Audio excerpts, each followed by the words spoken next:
Mr. Chair, we're live, just so you know.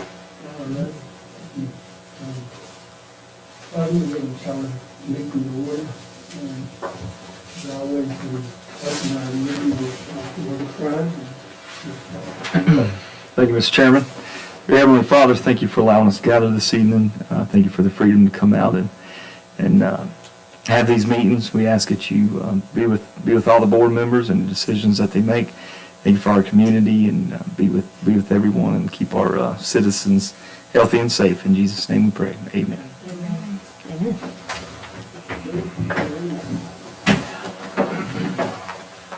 Allegiance to the flag of the United States of America and to the republic for which it stands, one nation, under God, indivisible, with liberty and justice for all.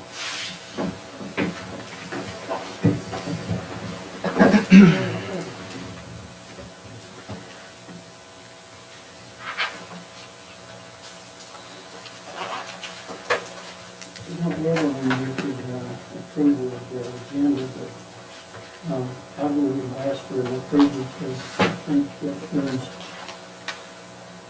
a motion to amend the agenda. Yes, sir. I would like to I'd like to make a motion to amend the agenda. First of all, in number 5, remove the approval of the December 14th minutes. That's not going to be done tonight, right? Right. And then I'd like to add at the end a closed session under 2.2-3711 A3, discussion or consideration of the acquisition of real property for public purpose or the disposition of a publicly held real property where discussion in an open meeting would adversely affect the bargaining position or negotiating strategy of this public body. I'll second. Okay, motion second. Any others? A roll. All right, thank you, Mr. Chair. Good evening, everyone. Mr. Booth, Yes. Ms. Cookenbook, Yes. Ms. Bechtold, Yes. Mr. Cox, Yes. and Mr. Turman. Yes. All right, your agenda is amended as suggested by Mr. Booth. Next is our approval of disbursements. So we had some additional ones.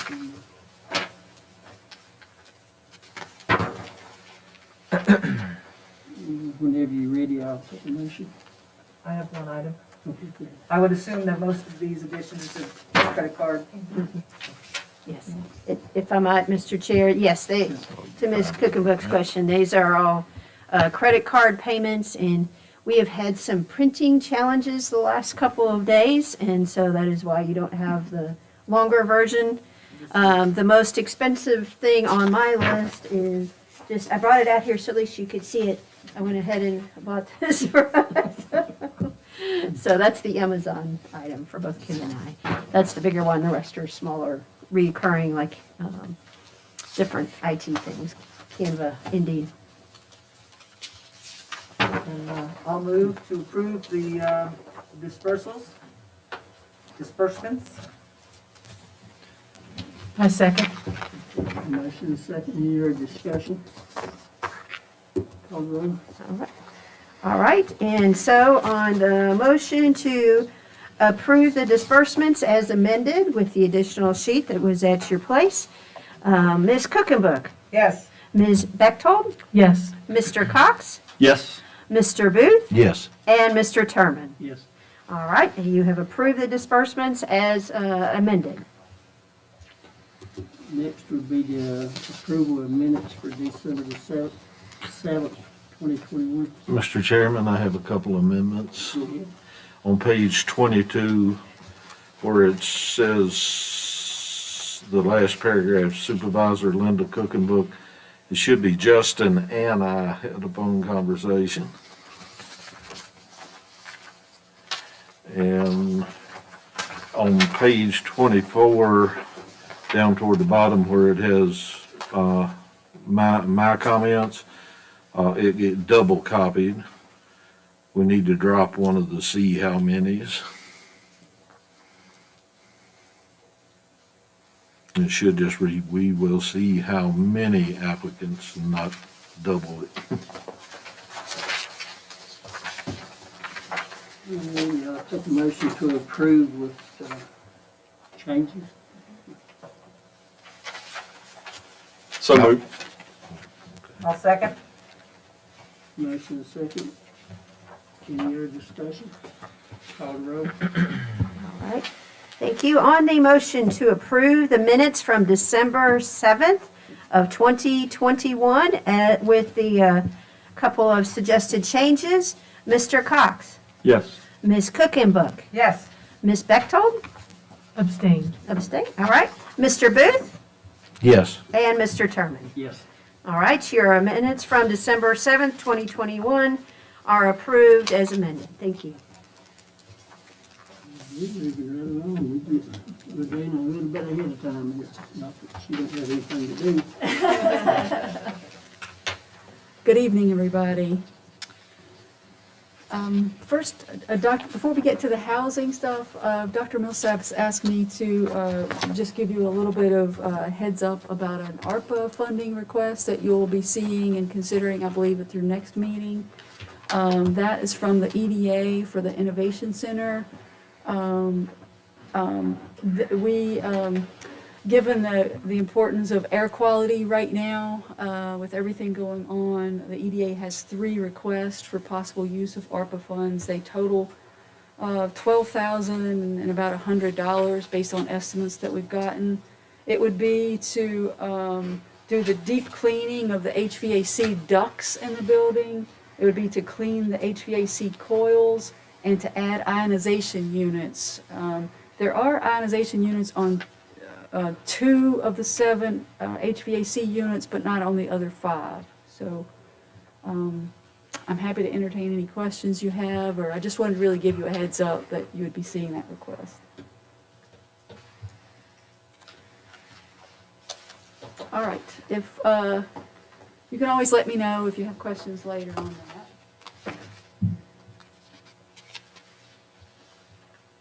I hope that you'll still be able to hear me. I'll try to speak loud for just a moment. Take this. All right.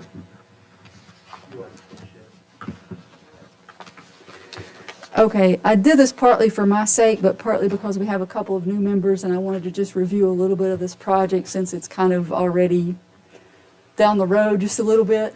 But Floyd County Housing Rehab, the county received a grant for just over $1 million from the state of Virginia for housing rehab. And that, all of the, we went through a whole long process over the last couple of years to have people kind of raise their hands for help if they were interested in it. This is one of the first times that the state has done what they call a scattered site. Usually it's all in a neighborhood or in a city, but since Floyd is so rural, they were willing to kind of open this up for us. So we will be helping houses all around the county, up to 15 with this. I know $1 million sounds like a lot of money, but these days it's not really that much money. So we're hoping to help 15 households. It is based on some income eligibility, and I can tell you that all of these are owner-occupied houses. Many of them are senior citizens, disabled, families with small kids and that kind of thing. So again, just over $1 million in state grant funds. The county committed about $12,000 to this. Part of that, the most of that, $6,000, is just waiving of building permit fees, which counts as local match. And then we have 8 other partners putting in $162,000. That includes Habitat of $100,000, where they'll be using volunteers to build 2 of the houses. Citizens Telephone has put in some match, USDA Rural Development, and Fish has got in a little bit. So that's just a sample. That was really helpful in helping us get the grant money to show broad support and matching dollars. So the grant agreement with the funder, with the state, is already signed many months ago at this point. And tonight there are some other documents at this stage that I'd ask you all to consider. I do apologize that this has been a fast-moving thing for several reasons between the holidays and some illnesses and different things happening. It's just been hard to get pieces from everybody. And even at this point, we have Steve Durbin's input, but we still don't have the input from the state on 3 of the documents. So we could end up revisiting this, but we're just trying to move it down the field as best we can.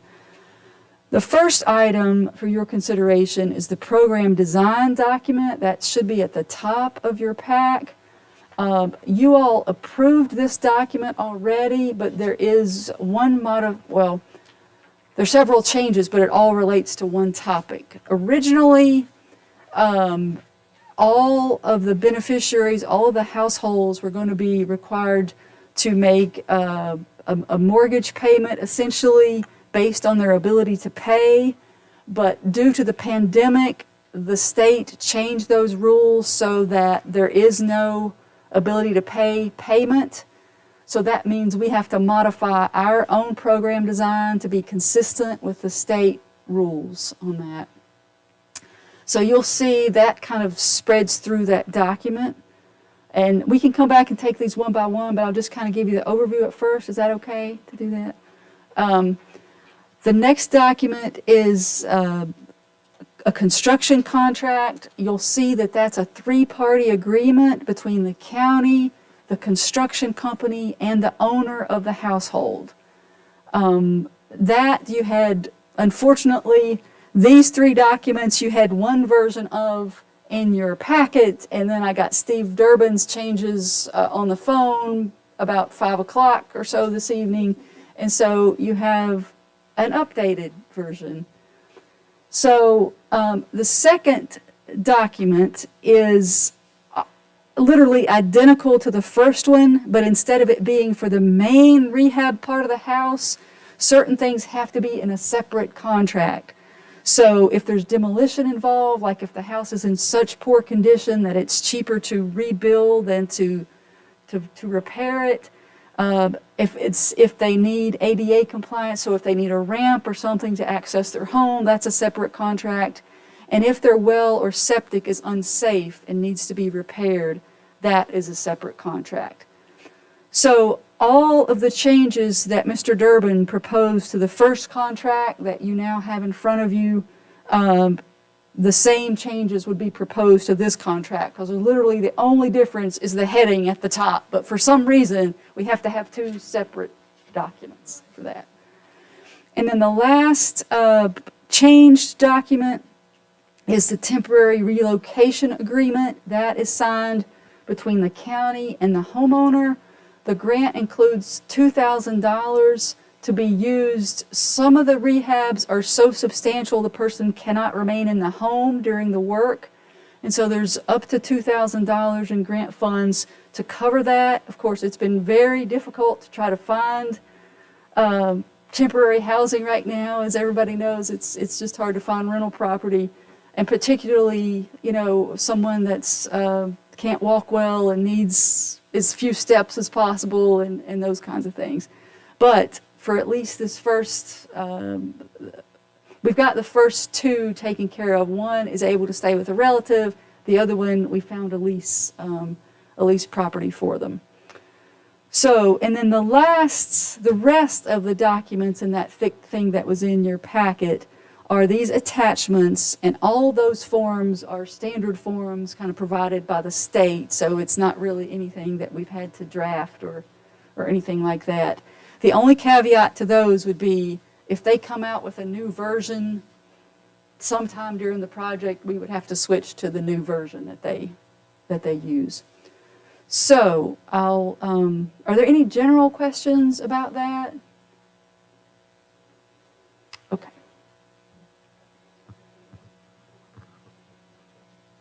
Okay, so we can start, if you'd like, with the program design document that was in your original packet. And if you have any questions, I will try to answer them. Maybe you could, if you would, go into a little more detail. Now, I know it's saying basically striking the minimum $25 per month. If I'm understanding correctly, they can make no payment, or they can make whatever they can, or, Originally, it was to be whatever they were able to pay, best in ability to pay, and the minimum being $25. But that has, because of COVID, any monthly payment has been struck. They no longer have to make any payment. Their only obligation for payment would be if their house got improved and they turned around and sold it a year later or sometime within the first 5 years, then they would be obligated to repay the assistance they got out of the proceeds of the sale of that house. In other Right. words, this is not meant to help somebody be able to flip their house. It's meant to help them Right. be able to. so in essence, we'll have a lot that won't be paying anything back then. No one will be paying anything. Right. No one will be paying. And that's good and bad. That's good for the homeowners, but it's a little, I want to be careful what I say. What our hope had been is that we could take those payments would have been relatively modest, but our hope was that we could take that, and instead of having to round up a bunch of partners to put in a few nickels, we would have a few nickels from that Right. we could turn into future Roll into application. the next program. But Right. that, is out of our control, so, Yeah. Okay, I just wanted to make sure. yeah. Do you think there's gonna be any changes with the change in the administration now to any of these things? Or do you think that this program has changed to the extent that it's going to during our process right now? Well, we're, I can't answer that. I can't answer that, but, what I can tell you though is that we've already informed the participating households of the rules that the state told us.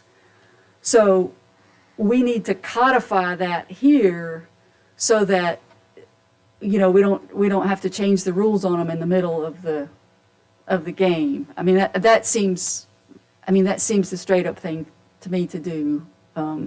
Now, it could be in the future, if we are able to get more grant funds to do more houses, these rules could be out the window and we could be back to where we started. But that's my understanding is we've gone with what they told us. We need to codify that, and then that should be the ruling thing.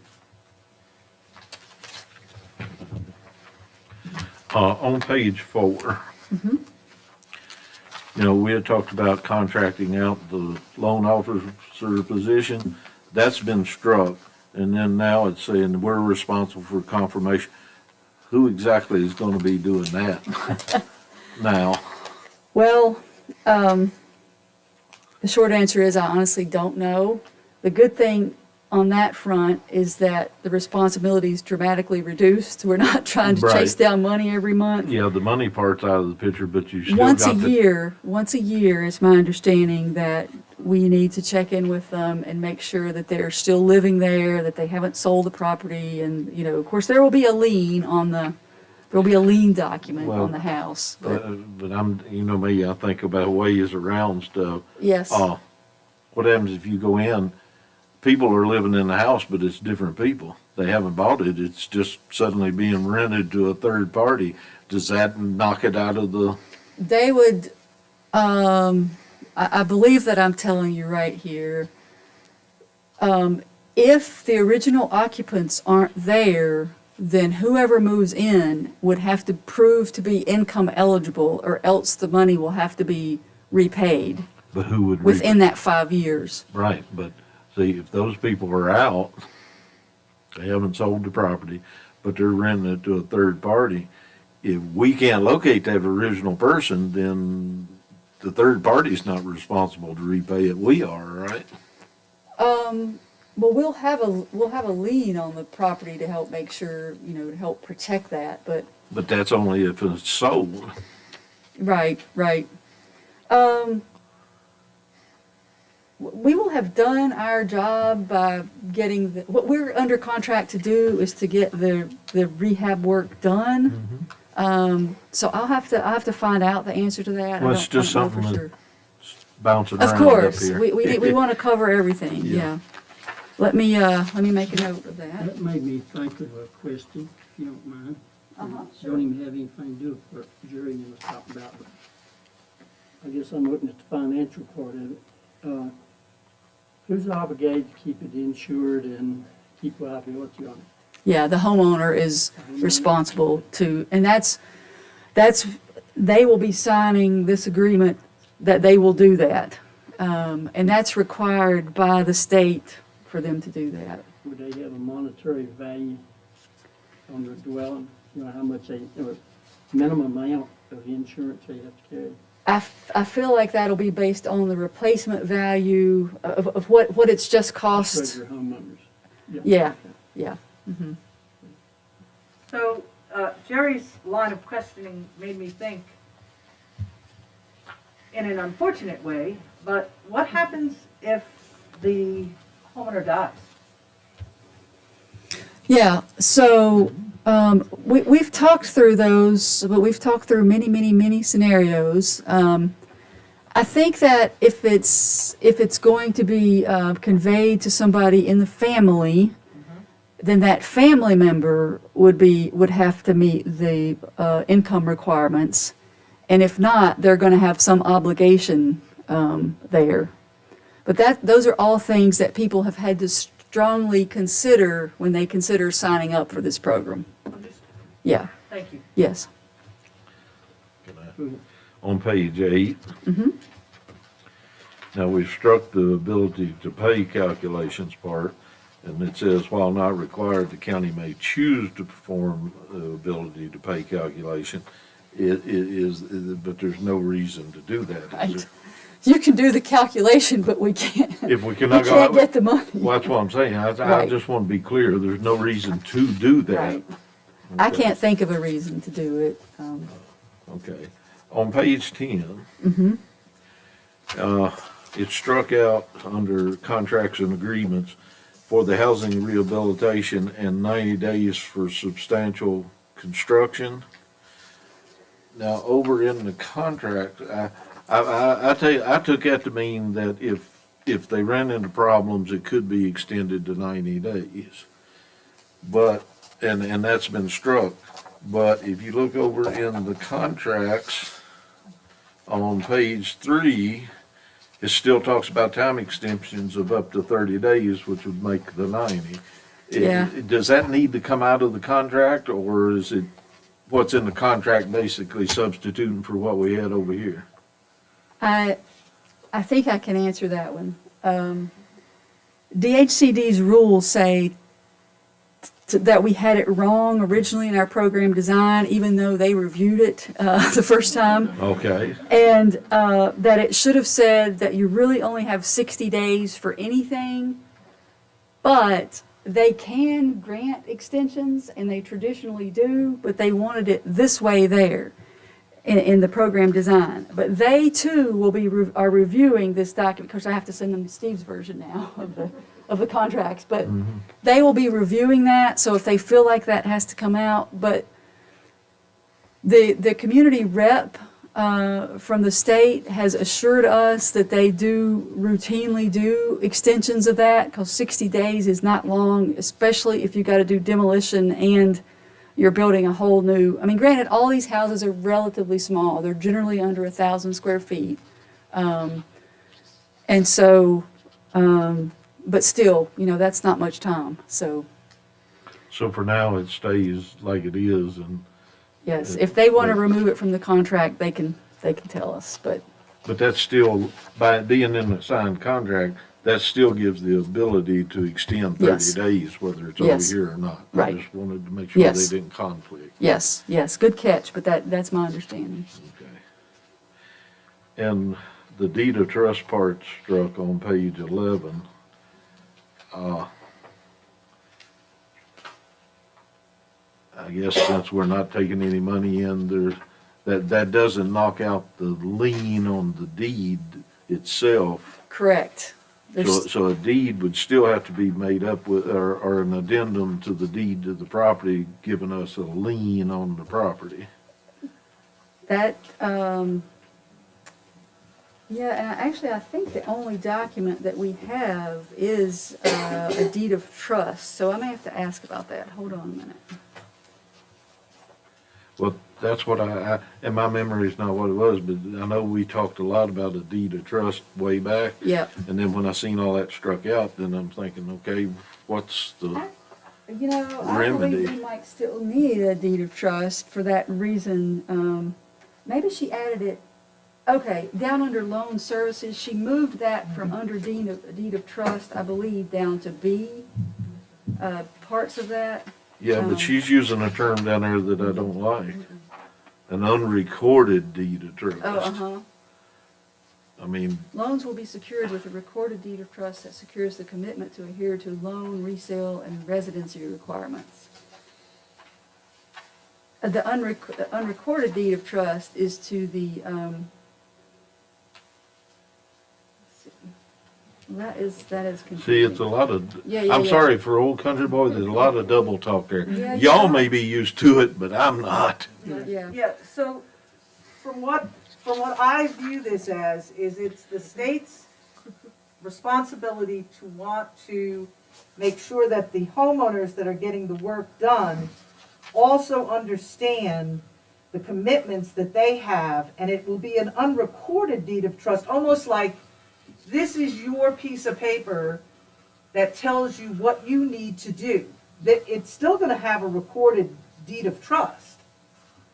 I Which is- believe the operative difference there may be the word note in the second one when it says an unrecorded deed of trust note. Note. And the note is usually what prompts payment, I believe. So in this case, the deed of trust will be recorded so that if they sell the property or, you know, do something along those lines. But what will not be recorded is the note because they're not making monthly payments. Does that, Okay. you real estate people, does that Yes. sound like that makes any sense to you? Or perhaps even like if they filed some type of mechanics lien on it. Okay, That work had been completed on it. And okay. maybe for a 5-year period or something, that mechanics lien would, I mean, I don't know, Steve, I guess, can answer that, but that seems like it could be possible. Well, all right, and all right, does going through this program, let's say that somewhere there is a mechanics lien on it, does do we get first shot at the money if there's already a mechanics lien on it? There has been an intense process of looking at these properties and trying to understand every recorded lien and every document available. You can't believe the paperwork that's been done that has to document their incomes. And so my thought is that anything like that should have been uncovered. But what I don't know is position, so I need to find that out. If it's already has a lien or a mechanics lien or any kind, And it's possible that it could already have a mortgage on it, and that this could be a second, Well, and then, mortgage, you know, in which case you'd definitely be in second we'd position. definitely be in second place on that. Yeah, some of the rehabs are gonna be more modest, and some of them are gonna be very substantial. Right. Well, the only reason I ask, because in the end, if things go belly up, this board's responsible to pay anything back if it has to be paid back. And I want to avoid that at all costs, Of course, yes. so.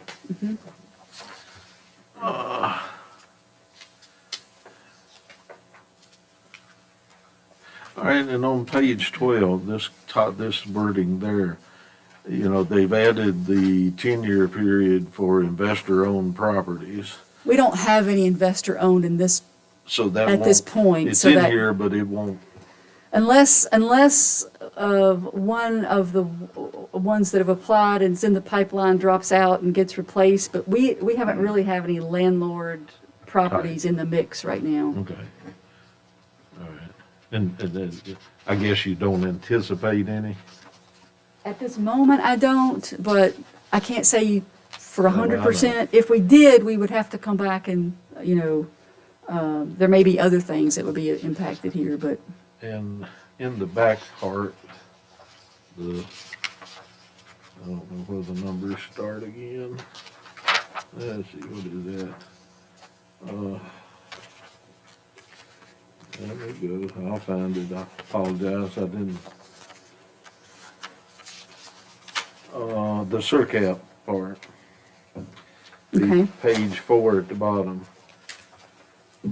And it says owner must select flooring, color, and pattern, allowance for, and then there's no completion. you said page 4. Page 4 at the very bottom. Okay, The highlighted owner must select flooring, color, and pattern, Okay. allowance for, then you turn the page and you're going on to something Oh. else. oh, huh, And I didn't just pick it out because it was flooring, it just jumped out. It did just jump out at me. And I will make a statement, I'm not doing any of the floors in any of these projects. There you go. But, great. I But did not it- catch that. That's it a good. run off and didn't, Yep,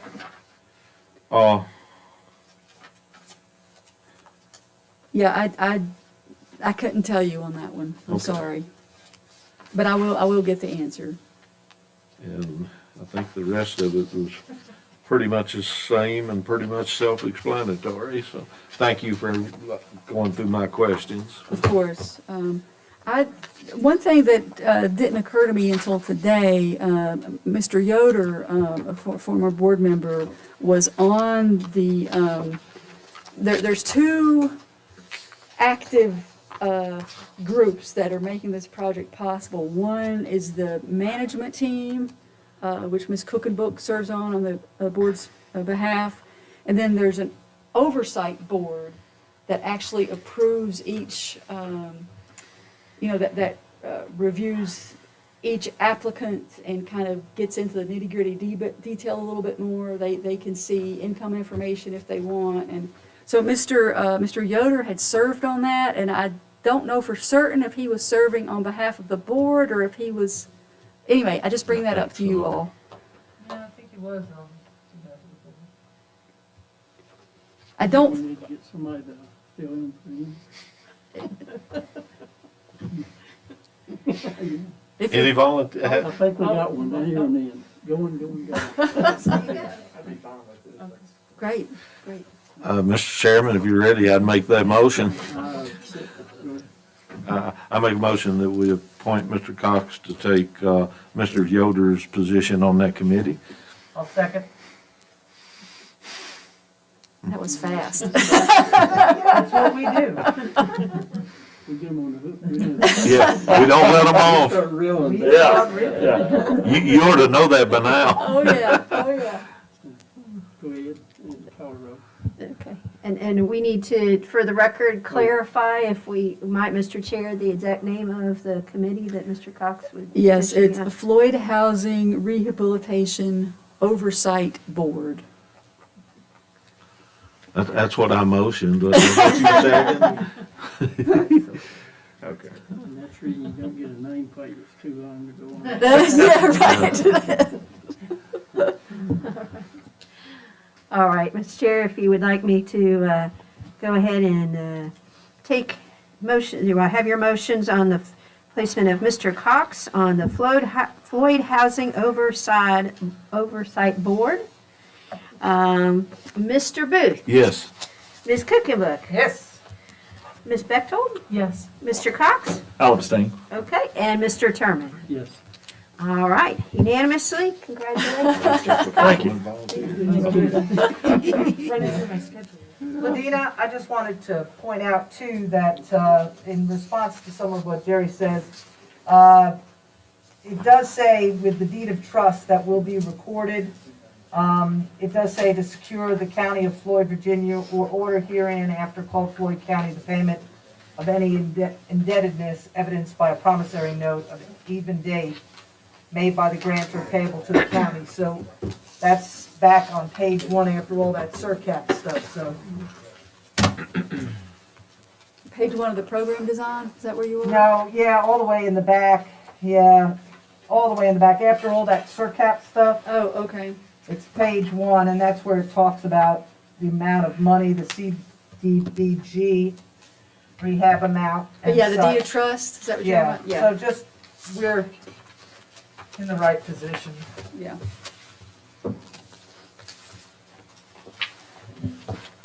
Any other questions?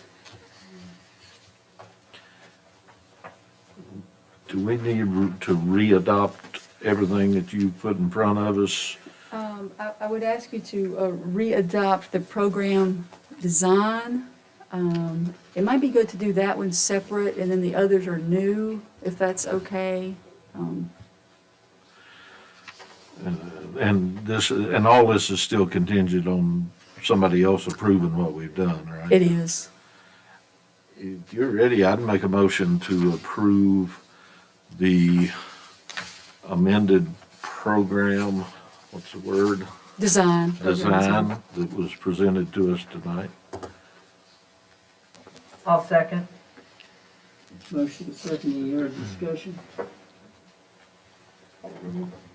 All right, on the motion to approve as amended, the program design, contingent, of course, on DHCD final approval. Mr. Booth, Yes. Ms. Cookenbook, Yes. Ms. Bechtold, Yes. Mr. Cox, Yes. and Mr. Terman. Yes. All right, that is approved as amendment for the program design. Thank you all for that. And if you're, if you'd like to adopt the rest, perhaps the first 3 items listed there, the 2 contracts, and then the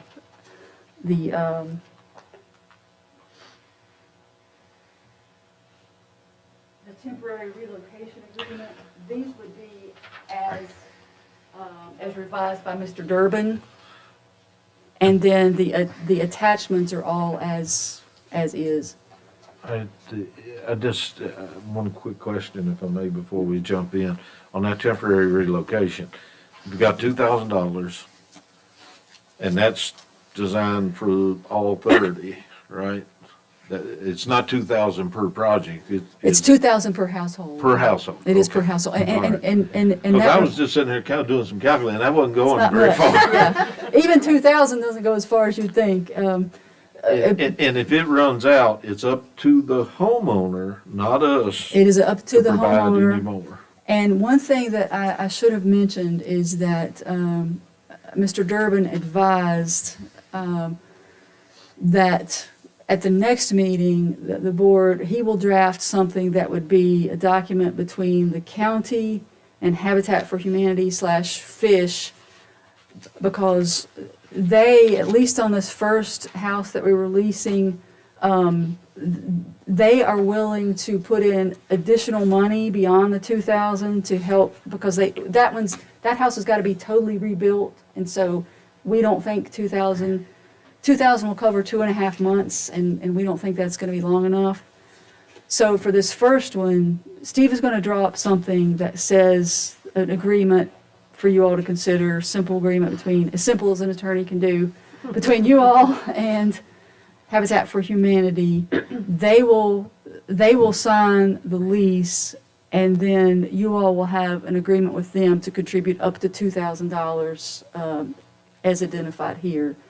And we don't know if we'll be able to use this same property for other families. It's going to depend on timing and how it all unfolds. But that will be an additional document that will be coming to you. But that won't stop us from carrying forward because y'all will just be reimbursing their payment anyway. So depending on how it goes, this first project could need the 30-day extension. I fully expect it to need that plus. Okay. I do. I keep getting hung up on, you talking about them 3, that's the ones that's pending before the DHCD. That's correct. These 3 right here is pending before them. Yes. Well, we have to have our motion word pending the approval? Yes, yes, please. Mhm. Because, they said it starts on February the 2nd, or second week of February. Yes. And I And was wondering if we approved it and then they changed it, you know. I know. We- If they change it, it'll have to come back to us for reapproval. It's exactly right, and that will delay construction, but hopefully not by a whole lot. So, yes, you're right, Mr. Chairman. Can you remember that to make a motion?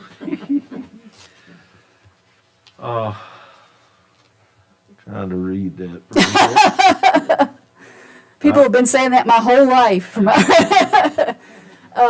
Contract for rehab, contract for exceptions, et cetera, and then temporary relocation agreement. I make that motion, and it's contingent on the state approving what's been proposed.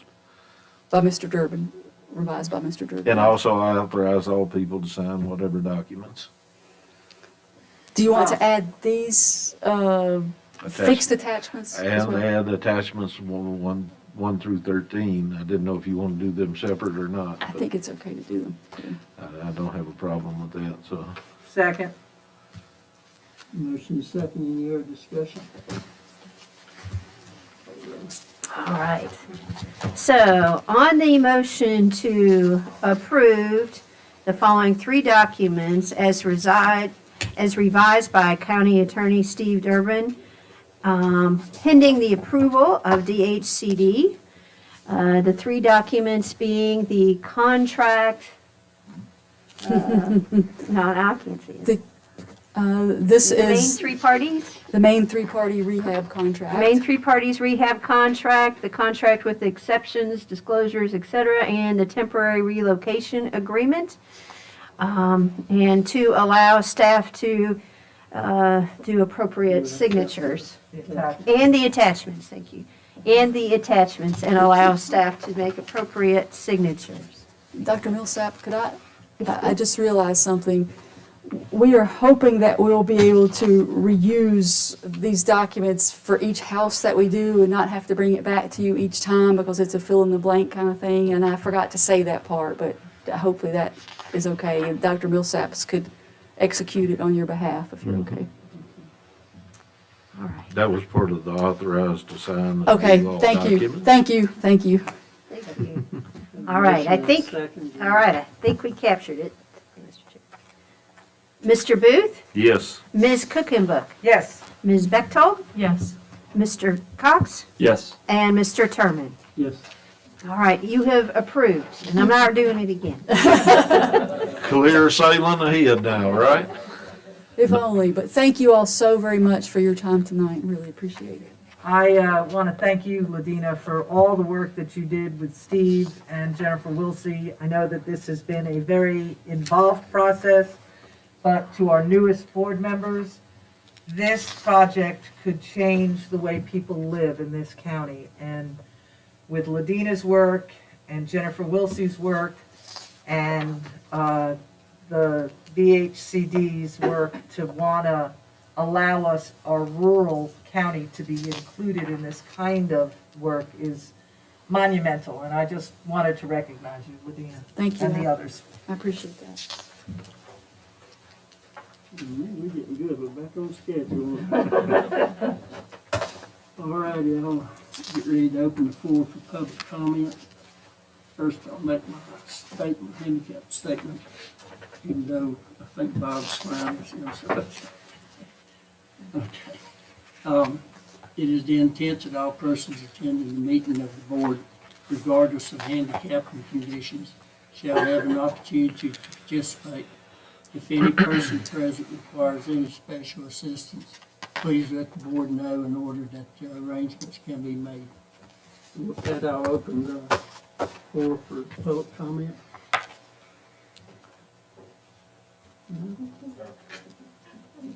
I guess we're safe tonight. We can take a break and There you go. Okay, nobody coming forward, I would declare the public comment period closed. All right. Ms. Ingram wants to come on, we'll get you out for midnight. I'll let Bob come with me just so he can get this on there. Hi, I'd like to say the new TV monitors look sharp and clear. They look nice. Yeah, We getting uptown now. I know. Well, I'm coming to you tonight to explain a little predicament that I'm in with my new poll pads. And what happened at the end of 2020, our voter poll book check-in system was decertified, and we came to the board and, begged for money, which you helped us out and get a new system. And then the actual pad part was an iPad, which was billed from a different vendor, and somehow the invoice did not get to me until just lately. The company says they emailed it. I did not find it. I said, why did you wait a year to tell me that we were delinquent, $3,720? And they said, well, I can change the date to be anything on the invoice. And I said, that won't help me in the new fiscal year. But anyway, I think you got the documents in your board packet, except for maybe the balance due is from No Inc., K-N-O-W Inc., 3720. And the problem is the fiscal year that this should have come from is closed. So I'm asking for your suggestions and help as we try to pay the bill that we owe for the iPads. Have you tried a lemonade stand? Yeah, well, that's why I have Bob. That's why you brought Bob. Traffic in the valley. That's funny, I was gonna suggest a bake sale. Bake sale lemonade, I'm you know? good at that Yeah. kind of stuff. Yeah, We I have to know. pick at you a little bit. I now. know. That 3,700, that's late fees and, or No, not? there wasn't any late They fees. didn't, I just wanted to make sure I Yes. understood. They spared us that discomfort. Yeah, Everybody jumped on that. Well, that's what I just wanted to make double sure, so. right. The 18 or 19,000, the bulk of the system went to Hart Civic, our Right, voting equipment vendor, but because they can't sell the Apple product, it had to come through this company, and with the way our email is, maybe it got hung up in a spam. I looked, I didn't see it, but I'm not saying they didn't email me, but I think they waited a long time to let me know, and I didn't think to look for it or track it. So, just tell them you thought that was just a free sample. I know. Yeah. And to their credit, they have worked great. We love the system that we have. I could tell them we could do some promo for them, maybe, to write it off. No. I don't know. Our budget is always so in flux with if there's a primary, not a primary. If there would not be a June primary, we would have probably that money in the end of this budget year, but we don't know that yet. So if there was a way, somehow we could cover it, and then at the end of this year, maybe we could replenish if we don't have a, primary or what. All right, we Expenses transferred comes out. 22,645 from contingency, correct? You did, Into which your would have budget. covered, And then at the end of the year, that 37 got kicked back to us unused? Right, so it went back into their fund balance. but then I don't know I know it all balances out at the end of the Right. year, and it's a bookkeeping. I was just getting to the Process. point, it wasn't spent on something else. No. It's just we did not have the invoice. Correct. This- So, It didn't, if I may, sir. Talk to him. yeah, Kim helped me do some Yeah, research on it this. did move back over, between between Angie and I, we did extensive search just to ensure we did not have no ink vendor within our system whatsoever, past or present. Part we did with that amount exactly, and that the 3720 was rolled back over. And was originally approved, and there's a copy of, you see in the packet, the copy of the Right. approval of that original amount. So we just need to authorize payment from contingency in the amount of 3720, is that right? Correct.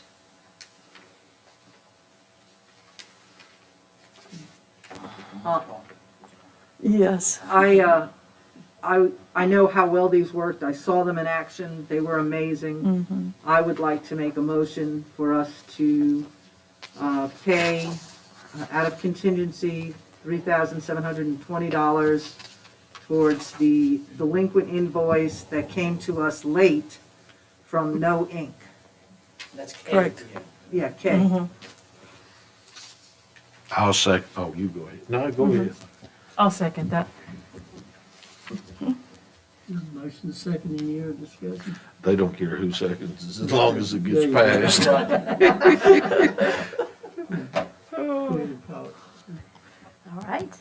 And so on a motion from Ms. Cookenbook and a second from Ms. Bechtold, the motion is to authorize payment of $3,720 from contingency to pay the invoice presented related to the Board of Elections for a late arriving bill.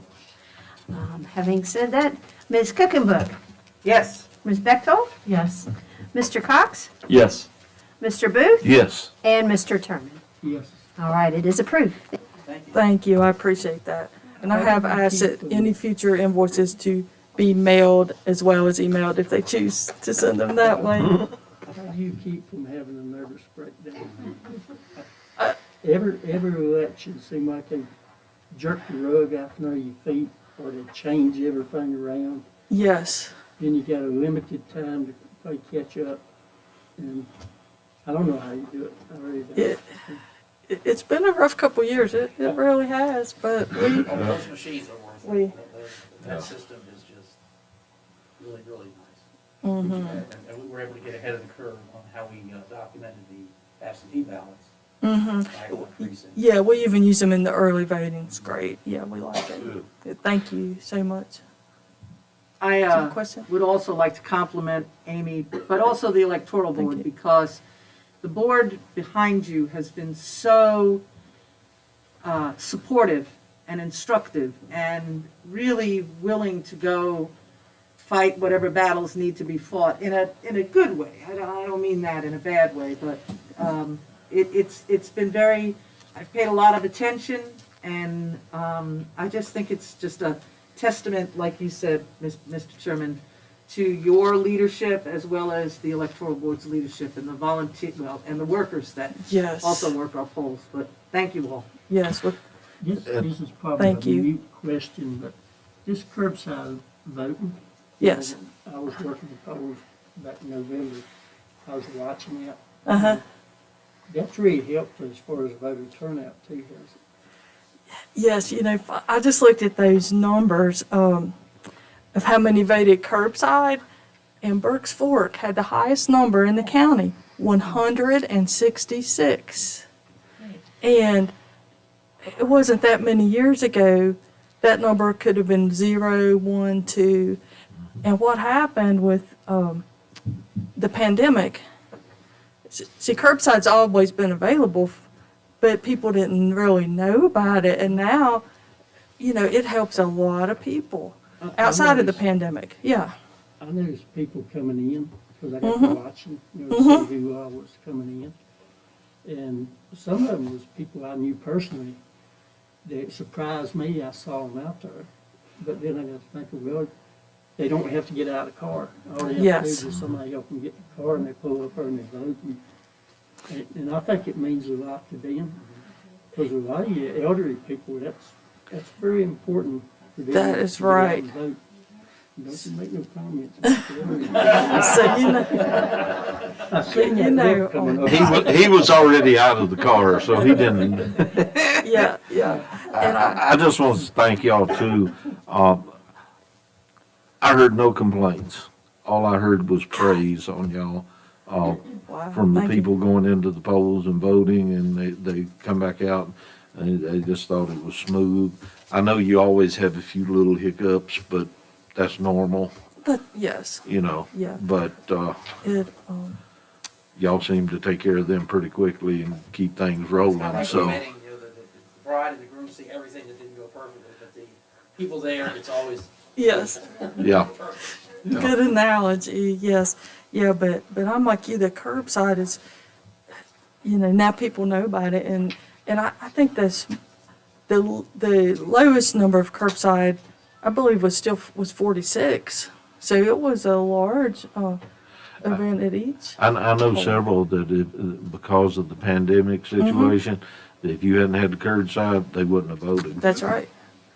Yes. And that's been our goal, to do things to get for more people voting That's right. and expand on what we have. And And, I had great folks everywhere because, some people will call and say, me and my husband just got a positive COVID test and can we, come and vote curbside? Yeah. And, we saw that leading up to the election. We were getting that in early voting, and so I'm like, what am I gonna do? So I called, talked to Kevin Sowers. It's like, here's gowns, here's masks. He fixed me up with kits for every precinct. We worked together. The folks, they volunteered to do it. They wanted, like, I'll suit up, I'll go help them. They need to vote, and so everybody really, I know one that was in the Went extra. hospital that we relayed to you that was grateful y'all were able to work and That's get them right. a ballot, and they were able to vote Yes. from the hospital. So y'all went way above board, and I think the community saw it this time. I really do. You always have, but I think it really saw it in these last few elections. yeah. I really do want to see an extra pole right there at Green Mountain. And if you look at the What map- road is that? Yeah. Do you know the road that church is on? Green Mountain on Sheila Road. Sheila Road, okay. Actually, I've been talking to some people, and I think I can get us a polling place. It's just getting money and getting it approved and all this, but if you look, Green Mountain would be right over there next to the Parkway, where a lot of people from Medizan don't vote because the time they get home from work. Oh, yeah, that is true. And you can't vote early, because, so, if you had a polling place, just right there about Green Mountain, it would pick, I honestly believe my district would really pick up as far as voter turnout. Well, I think the other three would too, with Yeah. additional. They're getting, not by population, but by distance. I would put in new lines too. Yeah, it would help with that too, but, and I know it costs more money, but if that's what it takes to get more people voting and provide more service to them,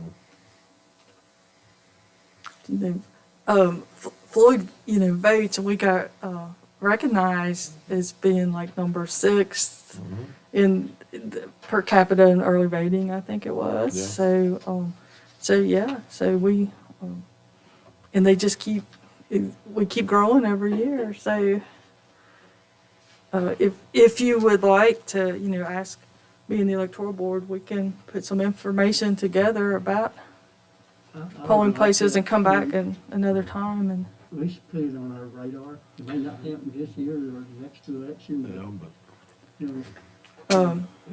if we could, especially with us getting ready to get into the budget and looking at everything anyway, if we had those numbers, we could look at it. yeah.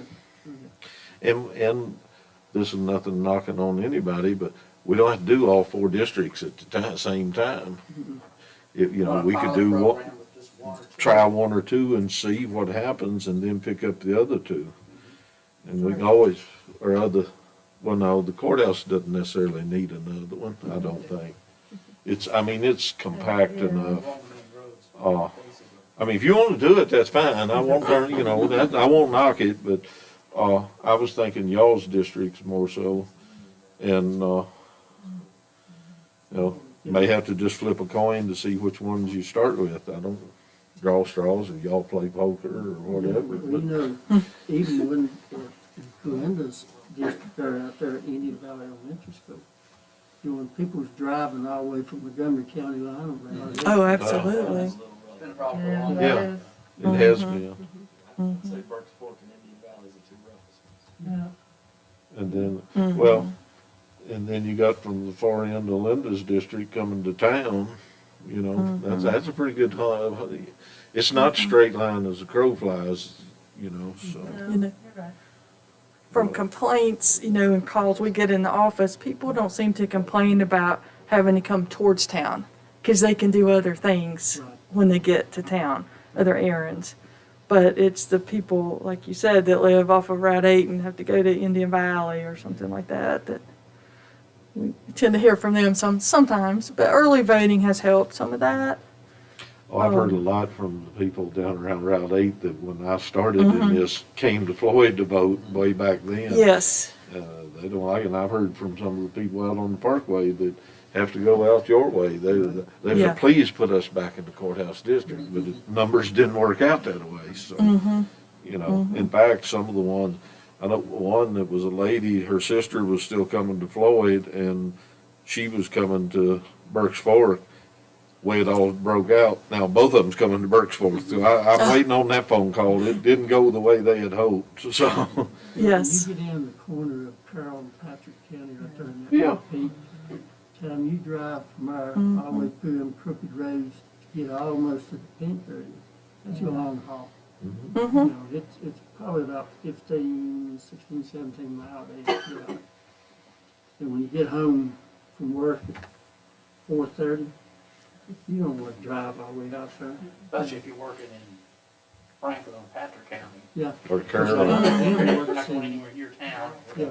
And the time has just changed, and there's deer running everywhere, you know, it's. Or some of the ones Definitely that's true. working across the line in Mount area that have to come back up. Yeah, come up Squirrel's Burn. Yep. So, But that's something we put on our radar. Let's see what we come up okay, with. well, as we pull our budget request together, we could do a column for that, and, Or a For the numbers. supplemental or something, because yeah. you know, how it would change, because, But you're gonna have to have more machines, you're gonna have to have more people. The question, I don't know, if You the know. polling place has to have a minimum number of machines, that would be real hostile to get over. You know, it's just one machine, but more marketing stations, Right, right. yeah. If I can, I know y'all need to go and we got other That's things. okay. I'm gonna Did stay in here. anything ever settle out with what's gonna happen with the town? Sort Are they of. gonna have a separate voting place, or do you know yet? Or am I asking a question I shouldn't ask? No, it's a great question. The Department of Elections issued new guidance that that towns do not have to be cured. A town in a split precinct does not have to be cured. But they said, keep in mind, that could change if the new Attorney General issues a different opinion. But, you know, when I kept reading that code, I questioned that too, because it didn't really say the word town, it said locality. And you know, when you have a town that only has 368 registered voters, that's not a real cost-effective move when it looks like the town of a certain size could exempt from that.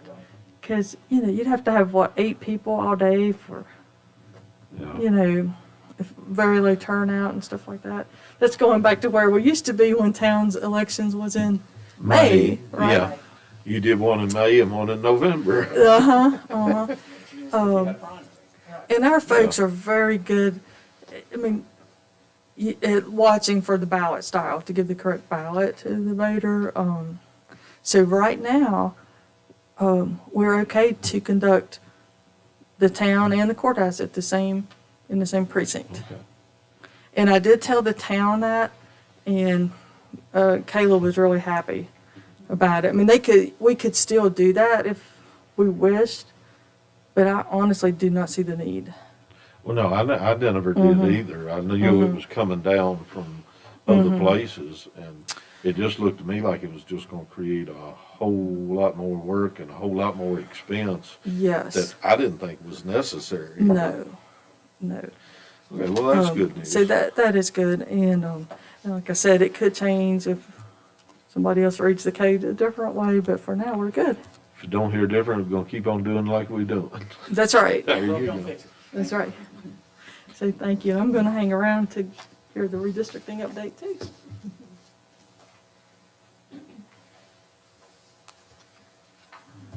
All right. Move down to county administrator's report.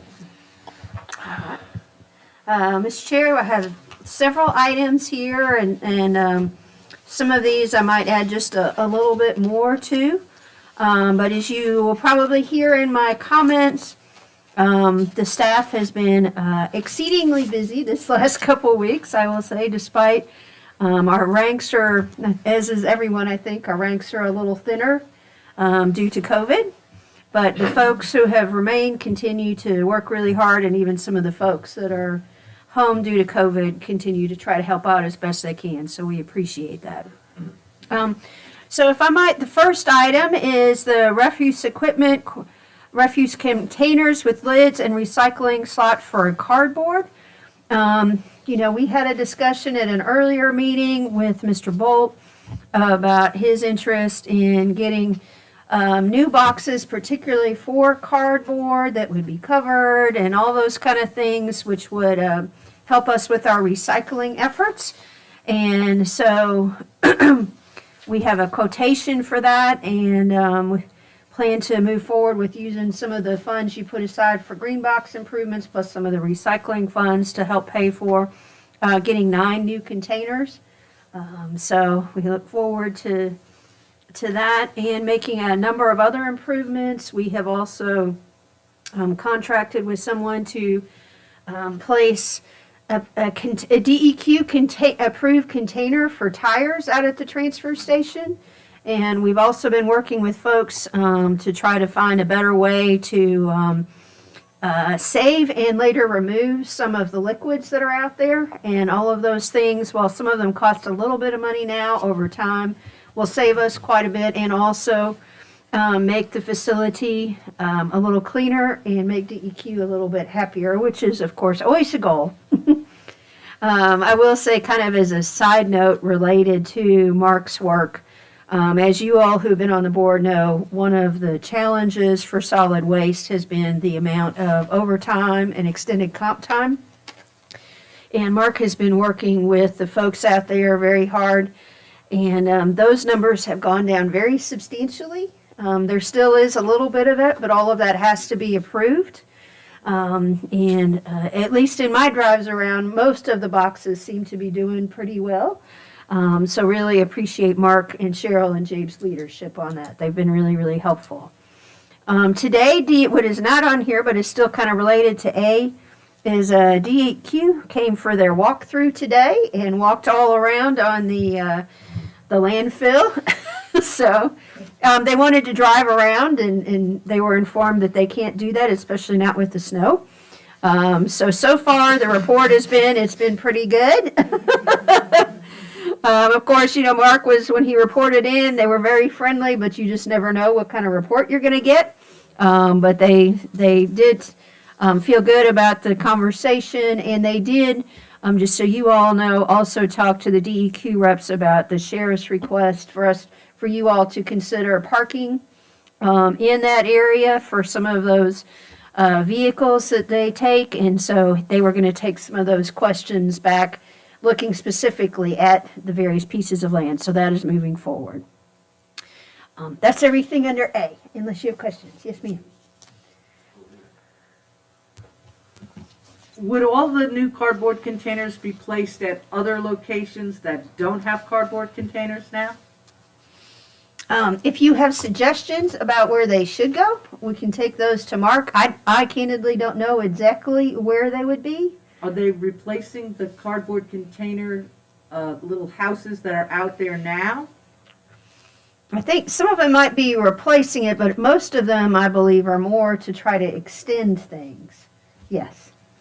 And also to make sure that they stay dry. We've had a little bit of problem with that. Well, that would be my hope, that we extend the cardboard pickups for people elsewhere. Okay, we will make sure to tell Mark that that's the heartfelt thought of the board. How's that? Please. Good? On the recycled slot boxes, are those that will still be emptied manually, or are those to be emptied with the truck? They are front loaders, so they can empty them with the And they truck. match with our trucks That is that my we already understanding. have? Yep, they're supposed to. I got a question. And this goes back to the leach aid question I raised on the other issues. Are we gonna take a truck and specifically use it for recyclables? Or is it just gonna be whatever truck happens to be empty? Because you're gonna have waste residue. You're gonna have the truck carry, over the road. And in real rainy seasons, I don't know, again, I have to ask, with these slotted containers, are they waterproofed? Supposedly? Yes, they are plastic. Okay, So so that yes. takes care of them in the box. But in the truck, traveling the road, they pick up water there too, don't they? Rainwater? Not too much in the recycling But- trucks. The recycling What trucks I'm do talking not. about in the trash trucks, because that's what we're talking about doing now, is using the trash trucks themselves. I know the trash trucks pick up water. I think that we are good. I'll double check with Mark, but they did have a conversation specifically about your question about wet cardboard and leachate and all that, and they felt Yeah. that we were, these particular containers and our process would be acceptable to DEQ. Well, I hate to beat a dead horse, but it's something, Yes. we could get busted for, especially if it happens to be an inspector show up or somebody reported that we're dumping stuff on the recycling floor and there's liquid coming out of the truck, and especially since it's our trash trucks, we can really get in a bind with DEQ over that. Yes, if I might, I understand, but like I said, he took this up with them today, with the DEQ folks that were here today. So I feel pretty good, confident about Okay, that. I Appreciate know, it, I just, when it comes to landfill and DEQ, it just, I understand. I've got 16 years of dealing with them, and I've never been happy with them, so. And it seems like nothing ever goes our way, so. That's all I had, sir, I'm sorry. Would this mean that we are now going to be a single stream? No, Okay. No. I know I've had questions asked of me by constituents. Yes. Okay, just wanted to clarify that, thank you. yes, If I may, I'd like to bring up something on maintenance. sir. Made me think of it while I was thinking of it. I've heard Buffalo Mountain Road, when you come in from the Carroll County end.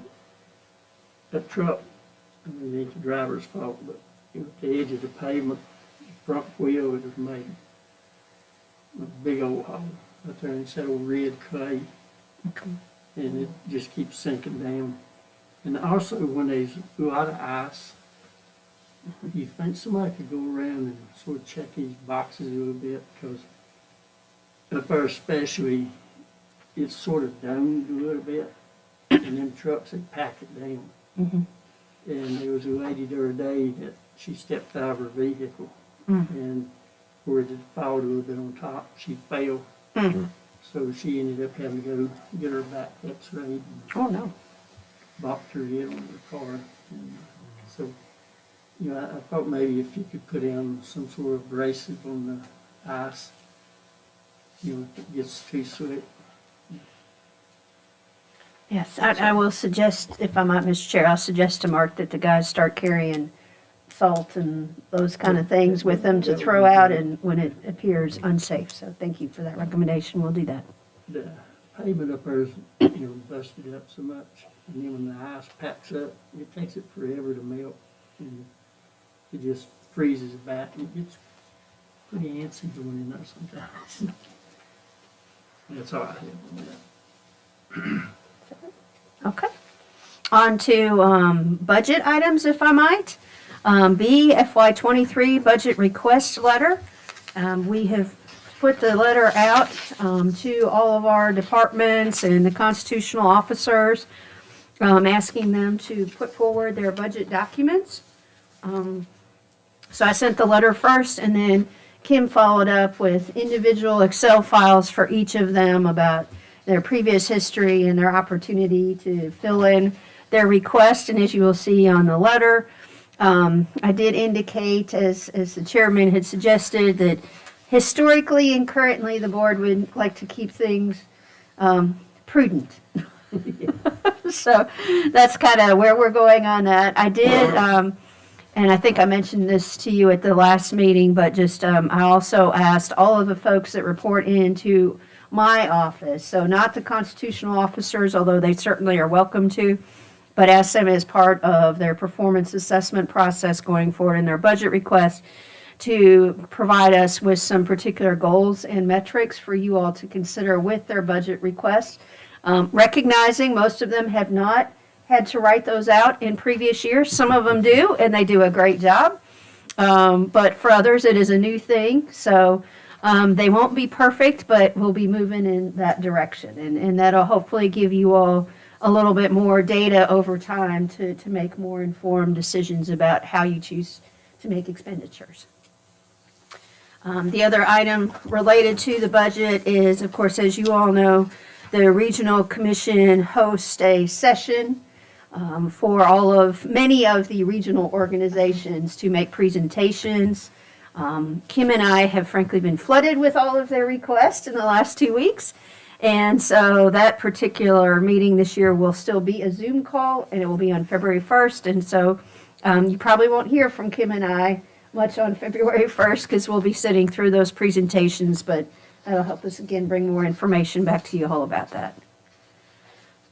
Questions?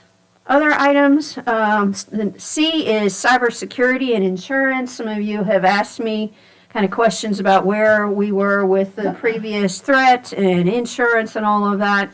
I reached out to the attorney, not Steve, but the attorney that handled that.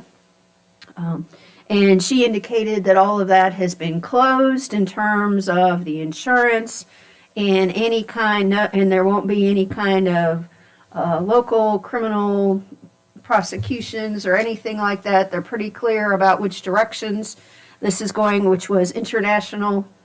And she was going to try to look for a report, and if we could make that available confidentially to you all, if that's allowed, we will get it to all 5 of you all to update you on that situation. But she pretty much felt like things are as closed up from our perspective as they are ever going to be. As far as the insurance goes. Insurance and any kind of legal issues. Right. Right, yes. From the insurance company. Right. Now, the state police was reported that their investigation's still ongoing along with the National Guard. Mm-hmm. Yes, it which is. we can't talk about out Right. here, but. Right. Correct. Yes, ma'am. Did we ever see an itemized report of our insurance receipts? I have not seen that. I haven't So either. that will be something Kim and I will take upon ourselves to see if we can get that. Because yes, these were legal questions and insurance claims, but not necessarily detailed dollars. So we will look into that. Thank you, ma'am. I know I get something when I have a car accident from a deer.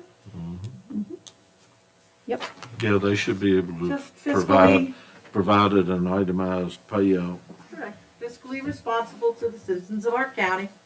Okay. We will take that on as a request from you all. Thank you. The redistricting update, we have, as you see in your packet, good news. And so, So far. so far, no, I think we're in pretty good shape. We're in good shape. I just, pulling up Steve's email to quote exactly where we are. So you have what we received from the AG's office, which was essentially pre-clearance approval. And his comment is, we need to take the next and final steps as outlined below.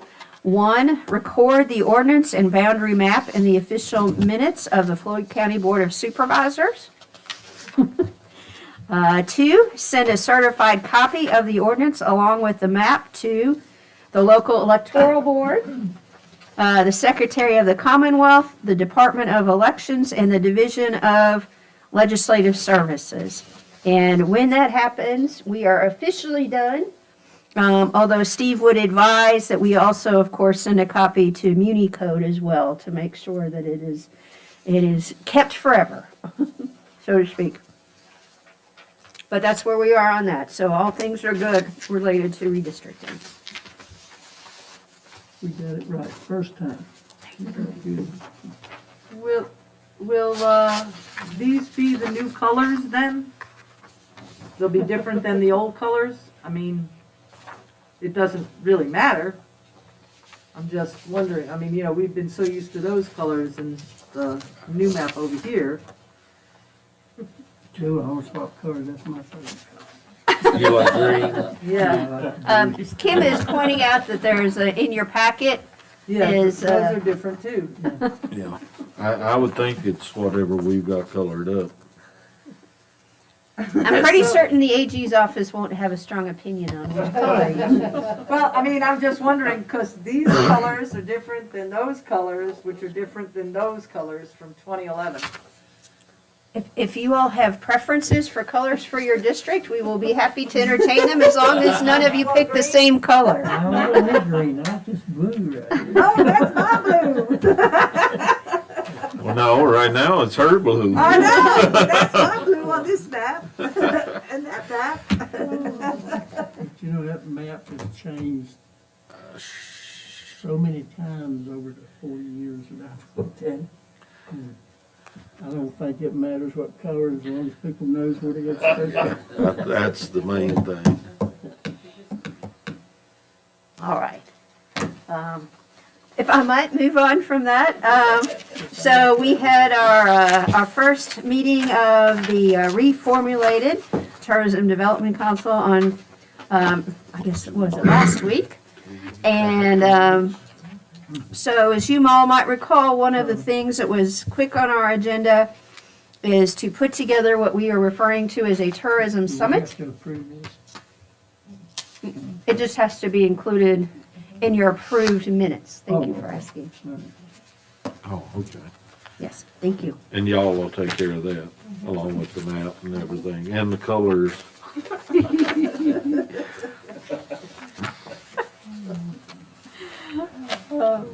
Okay, so if I might return to tourism.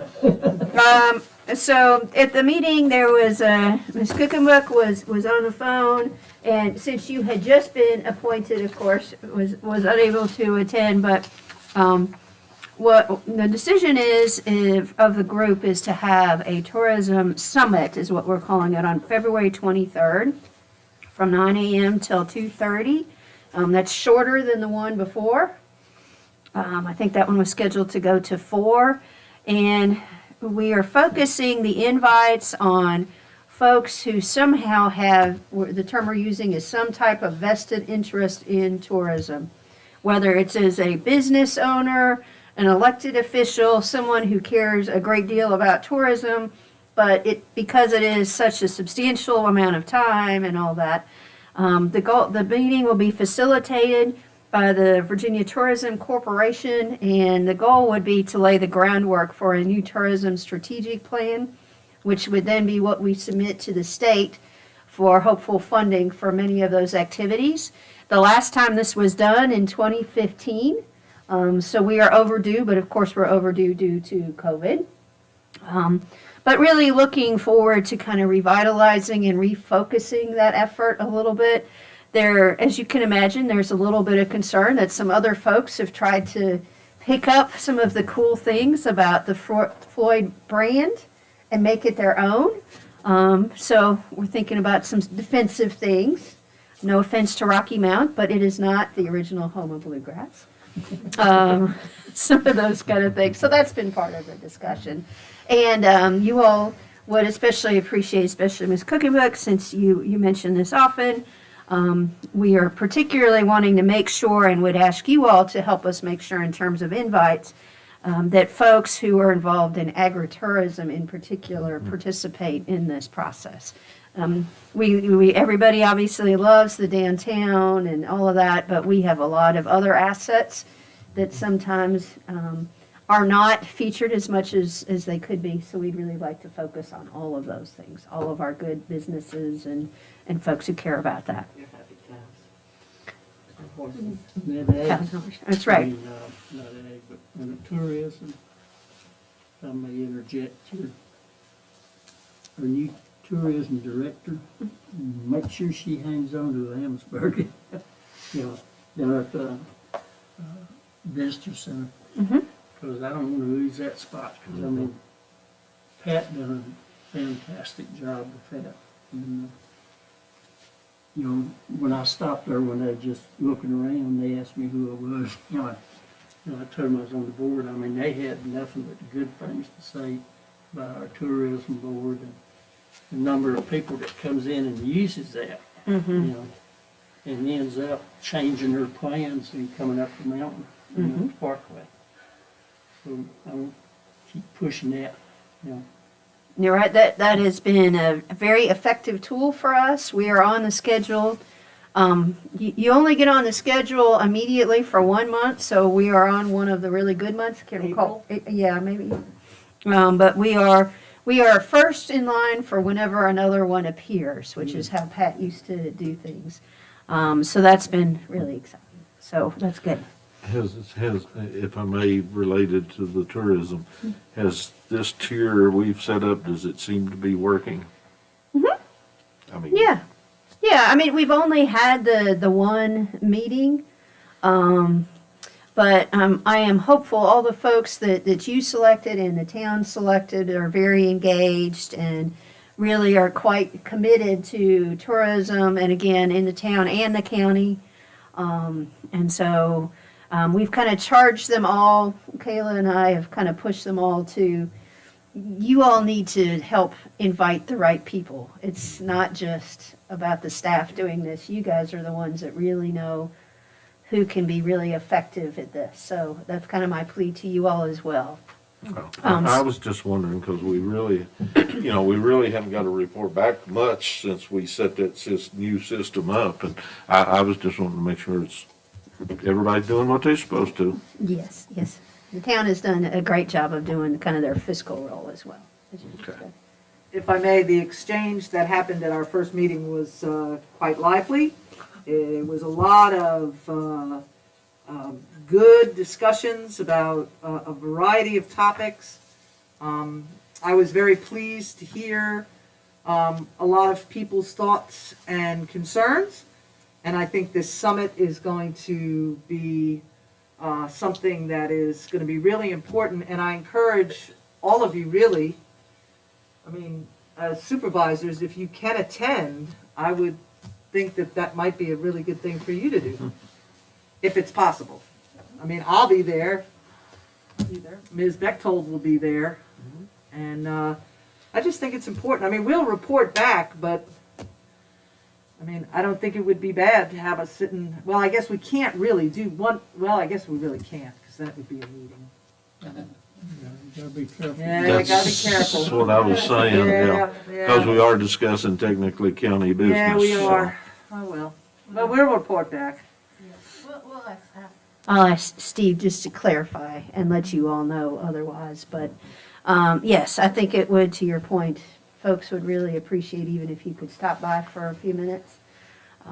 It will be a kind of extensive agenda. The one thing we have asked is if folks would go ahead and register. So we've been sending some emails out already starting today.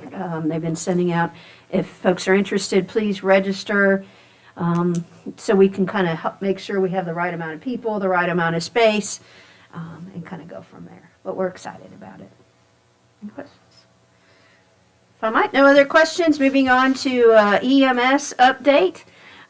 Kim and I went out a couple of weeks ago now, I guess, and at Shift Change did an all-staff meeting with the paid EMS staff. Almost all of them attended. And they had a lot of questions, a lot of things for Kim and I to bring back and see some things we need to work through. But are excited about some of the thoughts going forward. And so we have scheduled a follow-up meeting related to that. This is a slightly different date than I mentioned to y'all before, for February 3rd. And part of that is to be kind of an educational in-service training. One of the really positive things that came out of that meeting was a commitment and recommitment of much of the staff to how much they care about the citizens of the county, how important it is to them, that they feel like they are adding value and being able to help people. They are also, as you would imagine, very aware that we have some folks in the county that call frequently because they have substantial need.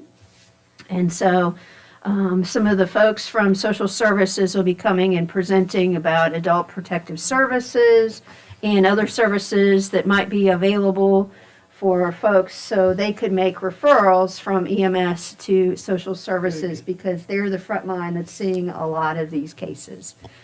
So we're excited about that.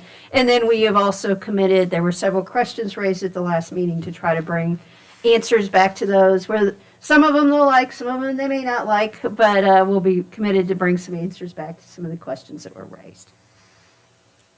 Are you done?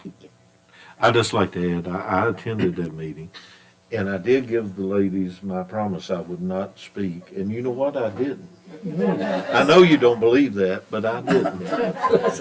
But they did an excellent job conducting the meeting, and I think it was a great back and forth. I think we'll see a lot of improvements. And I just wanted to recognize y'all for the job y'all did. Thank you. Thank you, sir.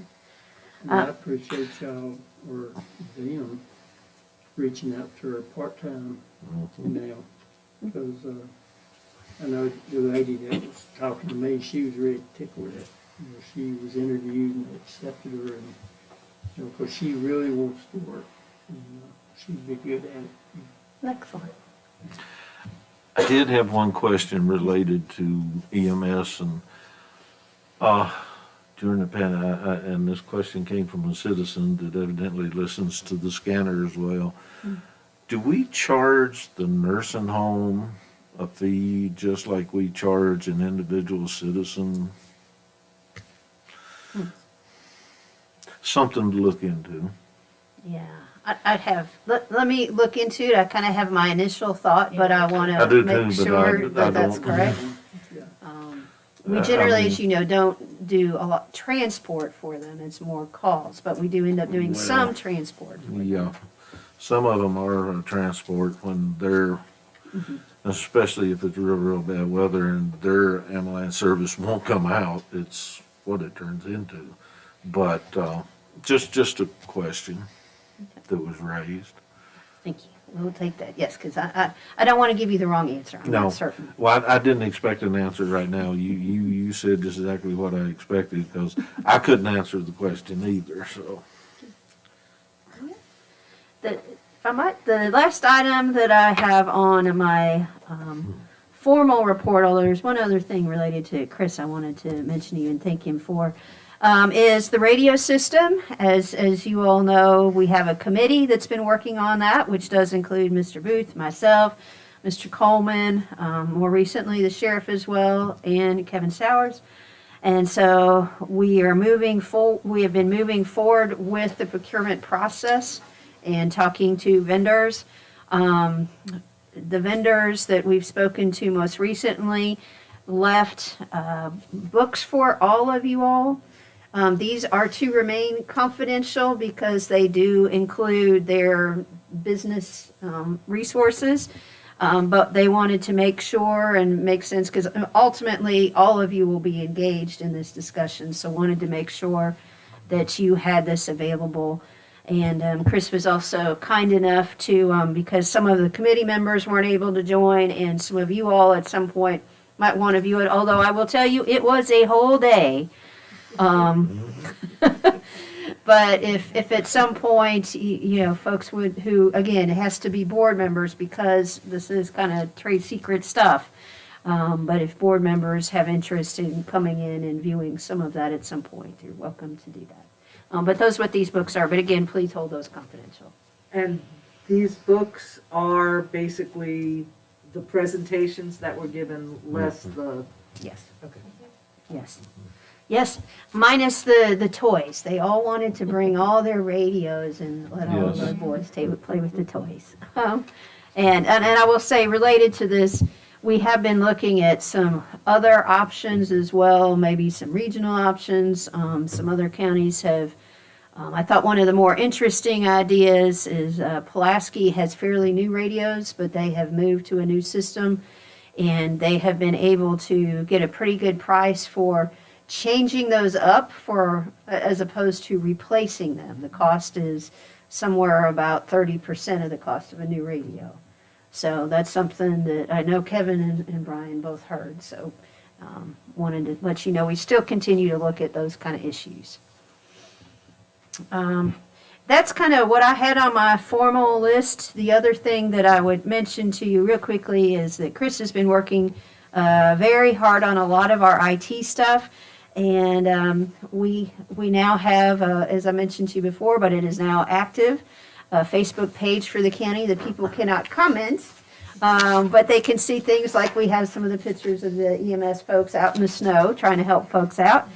And he's also been working on a lot of website stuff, which will be live shortly. But he's been working through that. And thank you for all the work. He's really been a yeoman, and it's because it's been candidly a pretty difficult week around here IT-wise, unrelated to Chris. And so he's been kind of the go-between to keep us all safe. So I wanted to give him a shout out for that.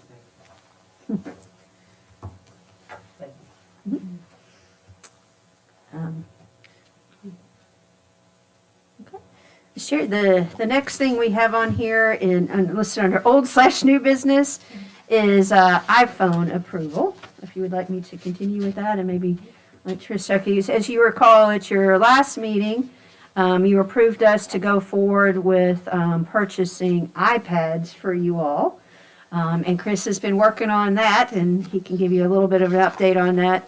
But at the time, there was discussion, but there was not a formal motion about getting you all iPhones as well. And so we wanted to let you know a little bit more about that. And with that, Mr. Chair, if I might let Chris take over. Yes, so would you all rather hear about an update on the iPads or a brief on the iPhones first? Wherever you want to start. So we'll start with the iPhone since that's the first thing.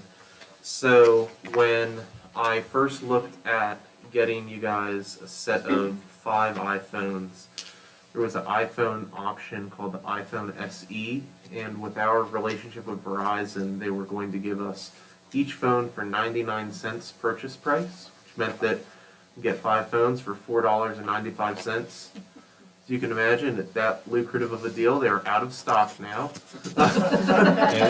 So we are getting you guys the next cheapest one rather, at $49.99 per, so about 50 times more expensive, but still comes in at $250 purchase price. And we took into account some of the needs that you guys might use the phone for, so you are going to be on a slightly different plan than people like myself are on.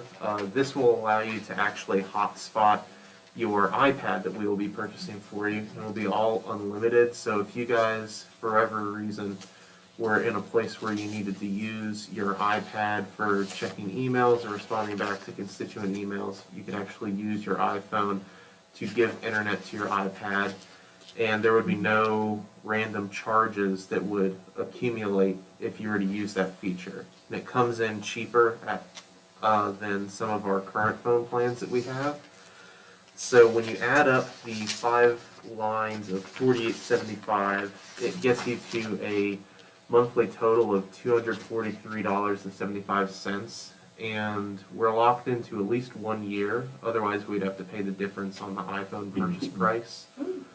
which is not an issue because we're gonna keep these phones. If you see how I named some of the phones, they're all named as the districts. So if there were ever change hands, the caller ID will still say Berks Fork District, Courthouse District, Locust Grove District.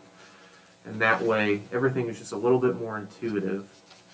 With how these phones will be purchased, this kind of leads into the update on the iPads. One thing that I wanted to make sure was that we could have a centralized management system for all of your iDevices. And that way, if you guys had any FOIA requests, I could, with your guys' permission, go into your devices and query them without having to, let's say, get around the table and talk about like, okay, well now we need to manually search for everything between these two people, do a lot of scrolling. With a centralized management system, it'll be a lot easier and less hair will be lost in the FOIA process. You So, definitely have my support on it. I can vouch for it. I can't lose no more hair. so I can lose hair, but when the requests are any and all correspondence, and you have to go back as far as you can go back, it takes time. yes, and I have not experienced my first FOIA request, but I would like for it to be as pain-free as possible. So one of the Well, when you get it set up, I'll run a test run for you and see how you do. Well, the update is that we did not go out and immediately buy the iPads because we set up a Apple Business Manager account that I am a administrator for the county of. So we had to go through the credit approval and identification process with the DUNS number. That's where we realized that the DUNS number for the voter registrar, when they got their new iPads, actually went through the administrator or board of supervisors. So we needed some clarification. So we have a separate Apple Business Manager account specifically for you guys now, which means that they're completely separate, will never be the same. And now I can link up any purchase requests, and that way we can roll forward with it. There are some stock issues with the cheapest iPads, and currently I am waiting on approval of a Best Buy business account so that I can buy more than 2 of them without having to buy them under different names. So whenever they approve that with our tax-free status, I will buy 5 of them and have them set up for you guys, and then the iPhones are just pending approval. Any questions? thank you for all the work. Really appreciate it.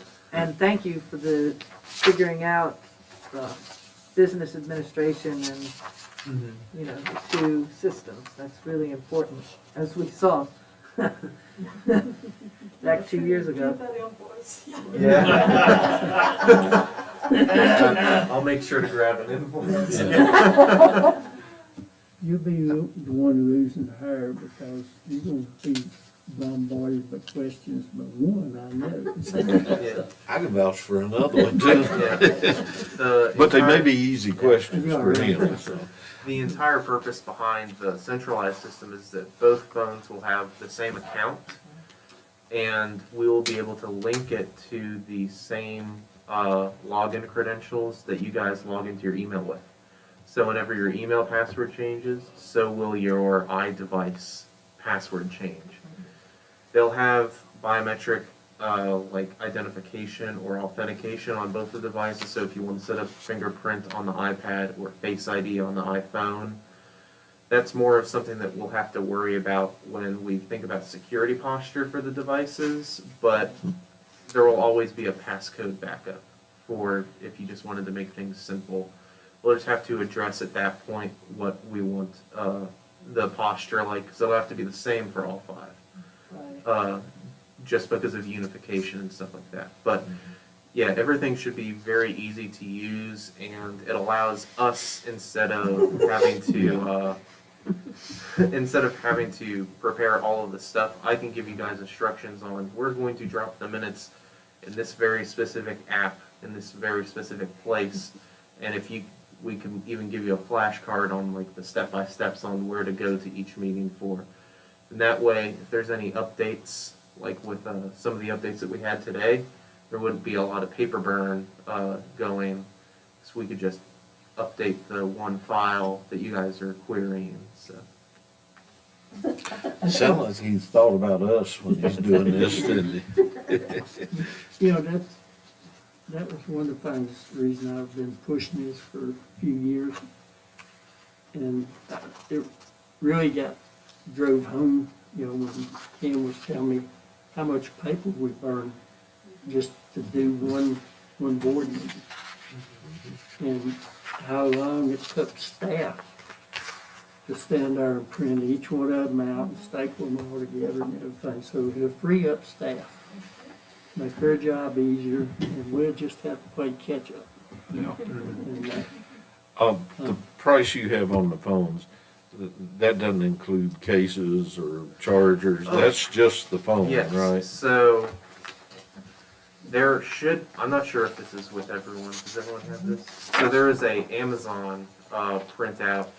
This is 5 very basic phones, phone cases, and it's just because when we get the phones in, and the iPads as well, the iPads, you already had the price quote, where the quote built in with the cases, they're going to have the Floyd property stickers on them, the Floyd County property stickers.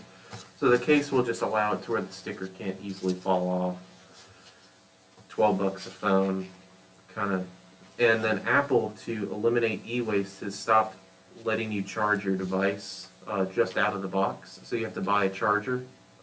So 5 chargers on the Amazon. So if you already have a charger, I don't have to buy you one if you don't want. But figure we'll probably have at least 5 so that when you guys come here with your iPads, you can at least charge them in there. Because I remember when I was doing my student teaching, I was student taught off of an iPad, and there'd be some days I get to the end of my 4th block and my iPad's at 10%. So. yeah, because a lot of stuff burns it up. Yeah. With the chargers, if we do have chargers, we can use our own if we already have an Apple product, but I think it would be good to get them because, you know, for down the road, you're gonna need. Yeah, we're probably gonna just end up at least having a couple that we can just plug in on the strip. Sure. And then if you guys need some to go home with, we can definitely make that happen. I mean, that's like the very, very small end of like the transaction. $10, $15 a charger. I think I quoted them at 17 a charger. Yeah, 17. Yeah, it was just the Amazon bestseller for iPhone chargers. So. And also, I'm traditionally pretty hard on phones, and I buy Otter boxes. I will probably go ahead out of my own. Okay. Yeah, I mean, I use the OtterBox for my phone. They were just $65, so they were more than the phone was. I understand. Yeah, so. I mean, I would be But willing by the to time you buy. replace 2 phones, you've done caught up to what that one case Yeah, cost. yeah.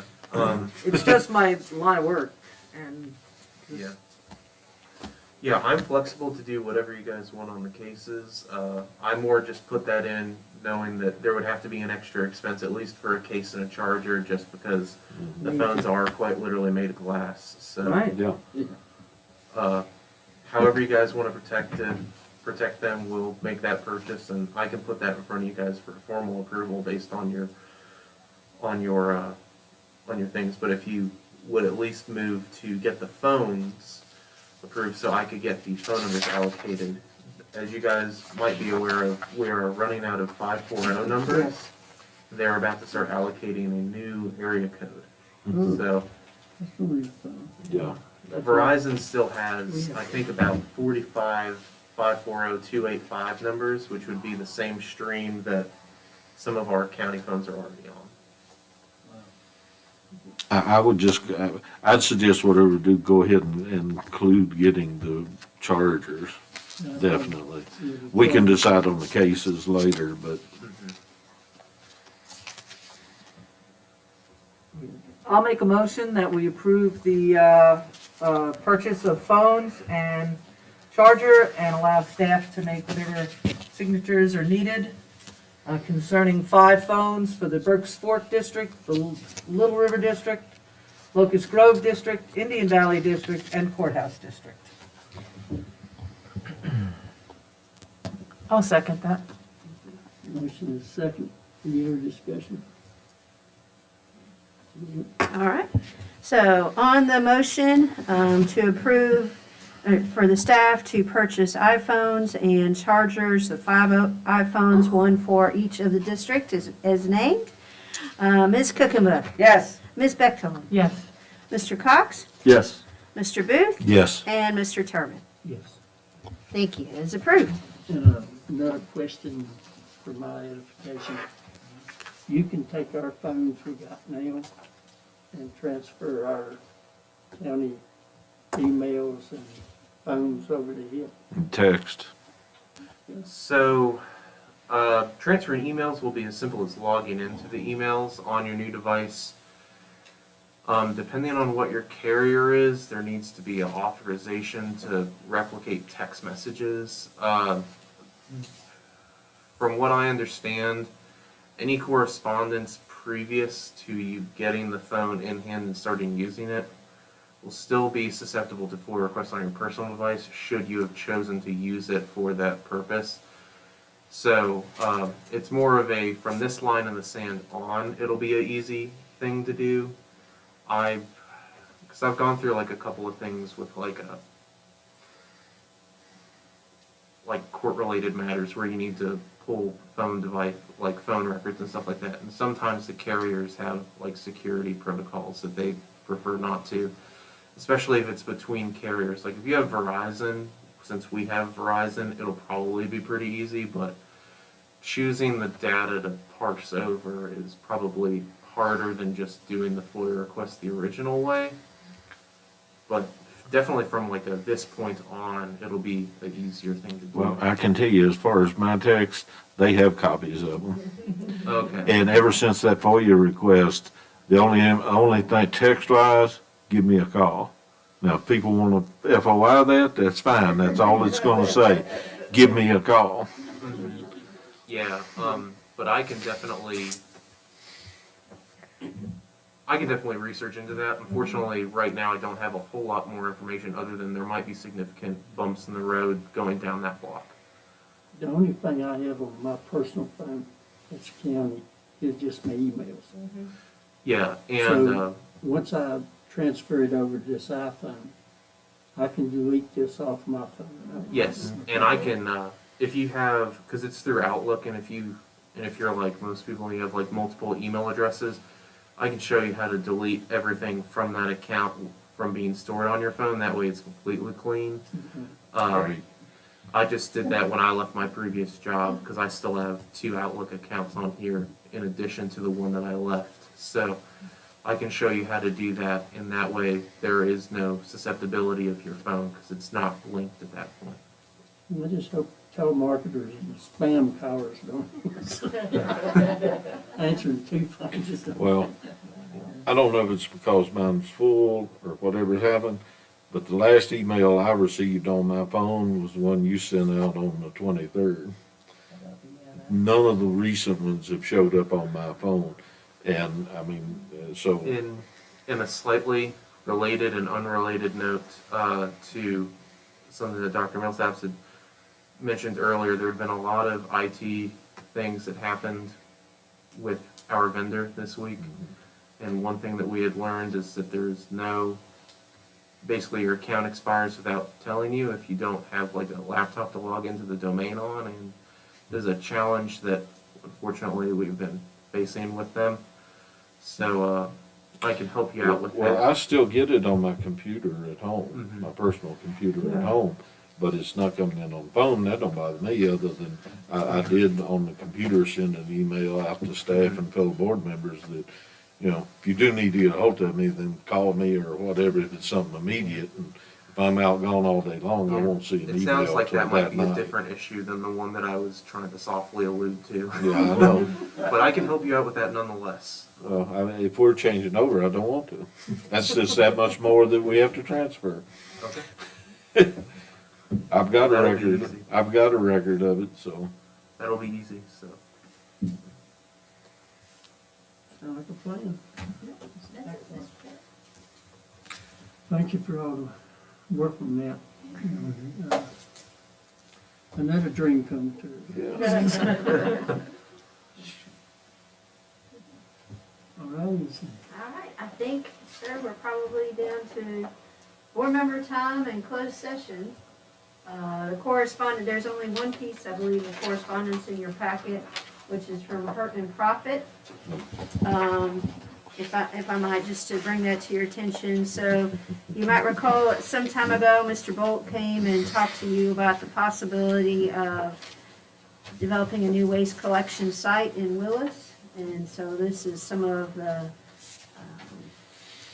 thoughts shared with him with that. I know there are many other issues. We probably need to talk through that, but wanted you to see that information. Oh, and then other than that, we have the report, from Carla about what's going on with her. Thank you for reminding me. I thought that site it was maybe history. Because that sort of got out, I don't know where it came from, and I thought they was talking about the original, and there's quite a few people upset because they don't want it. Yeah. And one thing we need to check on is that was donated property. So I don't know the family that donated it, how they gonna, accept it, is what I'm trying to say. And another problem I got on that one is like we was talking about the voting a while ago. I think DeHart's Grocery is up for sale. Y'all may know, but, we got a green box site there. And I'm pretty sure if it sells, people are gonna want to move. So then, you don't have any green box collection points from, Patrick County, Carroll County, all the way up to the elementary school in Buffalo Mountain. So I'm afraid then Buffalo Mountain's gonna start seeing a lot of illegal dumps. So, we gotta sort of take that into consideration. Because I don't want to see that happen again, We worked hard when I first come on the board with Vern Beaver, and I would get all of them straightened out and cleaned up. And I'm sure that Mr. Cox remembers the ones in the Indian Valley, Gulps. Oh, yeah. And so, we need to be conscious of that, moving forward on that. So like I say, I am getting a lot of negative feedback from that. And that sort of caught me off guard, because I was telling some of them, well, I don't know if that's going to happen or not. And then find out, well, okay. Anyway, that's all I got to say. But at this point, it's not going any further than what they've provided No. us, right? No, if I might, Mr. Chair, it is not, so this is just at this point for your information. I am aware that there are some concerns. We did go out and Kevin and I did go meet with them. Candidly, I challenged them, if they didn't like that site, maybe they should suggest another and find someone to donate it. You all probably know, in general, we are somewhat challenged in Floyd in that there is actually very little real estate in Floyd that is owned by the county as opposed to some other counties, which makes siting green box sites difficult because, as you know, because most of it is sitting on an individual property owner's site, if they become upset, which, is reasonable, they can ask to have them pulled, and then all the folks in the surrounding area. So this was an attempt to utilize one of the few sites, but I certainly understand the concern.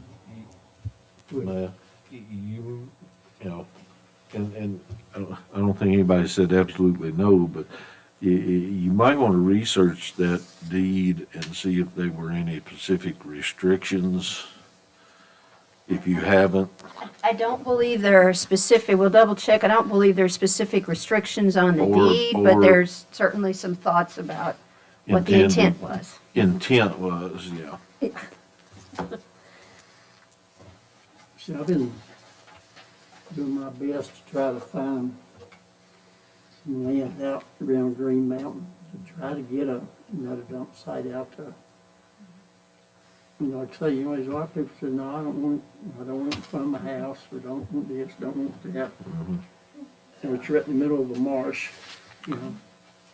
Well, we can put pontoons on them. Yeah. That comes back to your water thing. Yeah, you know, the yeah, I know, documents I and stuff, know. and you know how the environmental and EPA gets all over that. So, Yep. you know, it's, I believe that's been one of the hardest struggles I've had since I've been on the board, you know, with the green boxes. You know, I've got more questions over them than anything. And, I still got a guy who won't speak to me, hasn't for about 4 or 5 years, over the green boxes at Buffalo Mountain. And, but it is what it is, but, you know, I just wanted to put that on your radar that I am getting a lot of feedback from that, so. It'd be great if they had some other suggestions. I'm just I'm sorry? suggesting. It'd be great if they had some other suggestions. That's what I say, you know, and, yeah, it's like when they start down the board members, I say, well, if you that passionate about it, why don't you run for supervisor? And then they say, well, I don't want to have that job, you know. You know, so when that ball gets on their court, they don't want to play no more, so. Nope. But anyway, I'll get off the soapbox and we'll move on. I'll take a motion to go into closed session under 2.2-3711, discussion or consideration of the acquisition of real property for a public purpose or of the disposition of public health real property where discussion in an open meeting would be adversely affect the bargaining position or negotiating strategy of the public body. So moved. Motion needs second. Second. Motion second, call the roll. Okay. On the motion to go into closed session under 2.2-3711A3, discussion or consideration of the acquisition of real property for a public purpose or the disposition of publicly held property where discussion in an open meeting would adversely affect the bargaining position or negotiating strategy of the public body. Mr. Booth, Yes. Ms. Cookenbook, Yes. Ms. Bechtold, Yes. Mr. Cox, Yes. and Mr. Terman. All right, we are moving to closed session.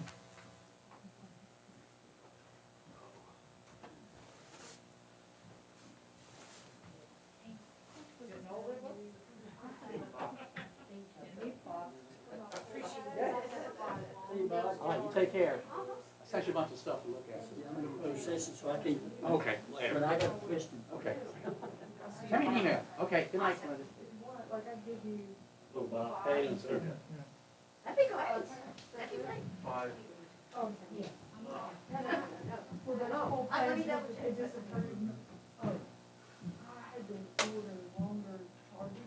And I have the original ones that came with them all, they're all brand new.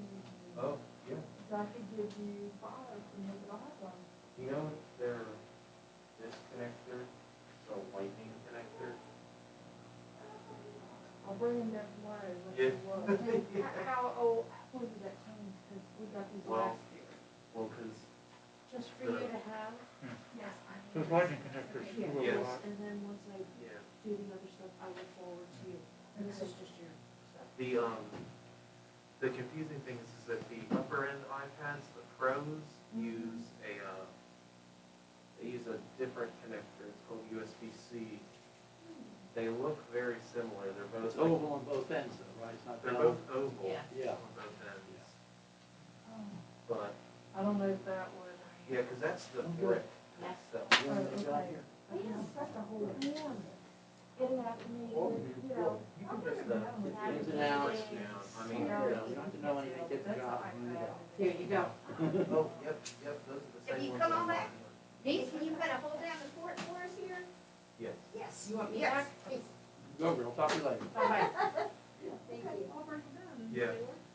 Yeah, because those are the same iPads we were about to buy for them, so.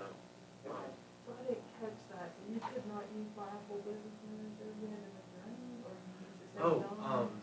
So, for whatever reason, yes. I wanted to do that because we can link Apple Business Manager with Intune, which will allow them to log with their email credentials, because Intune is through Active Directory, so like a system administrator thing for Microsoft.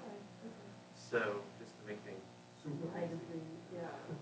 So I wanted to do Apple Business Manager, but I didn't know our DUNS number, so when I went through the DUNS search, I was like, well, there's like a bajillion County of Floyd DUNS numbers. So, because some departments have their own, but there is one Floyd County DUNS number, like County Floyd.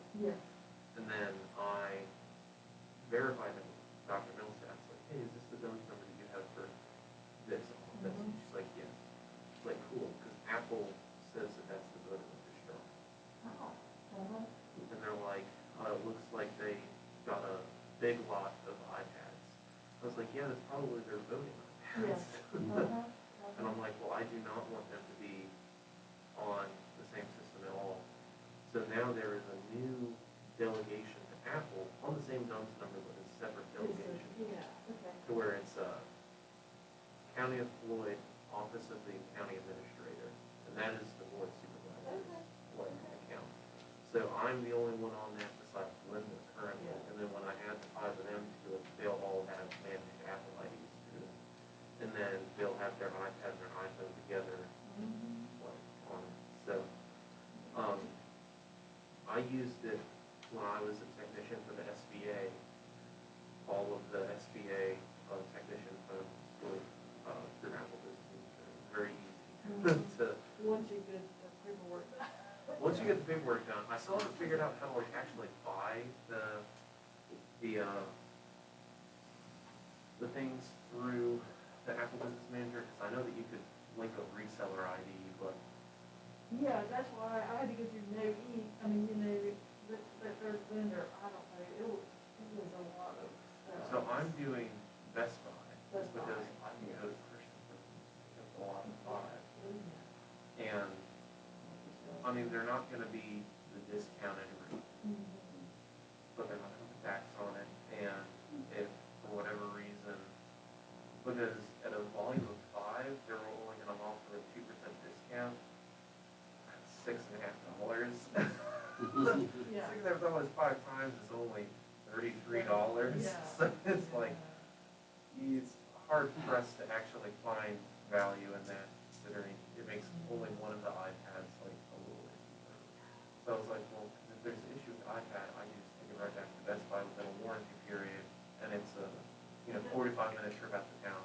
Sometimes, it's smarter, I guess. Yeah, because it's like, I do this same thing for the church that I work for, and like, sometimes it's easier just to, like, we needed a new projection iMac for like our sanctuary and stuff like that. So it's like, well, it's in stock at Best Buy, and I could buy it from Apple and it would be discounted 5%, or I could go and pick it up and actually have it for this Sunday service. And they're like, well, you might as well just pay the little bit extra. And the quote got approved. I think that they're not going to be hard pressed to find $30 here or there, considering it's a one-time purchase. And the iPads last forever. I mean, 5 years, forever in tech terms. Yeah, that's right. The So, phone's 13 years. yeah, so, So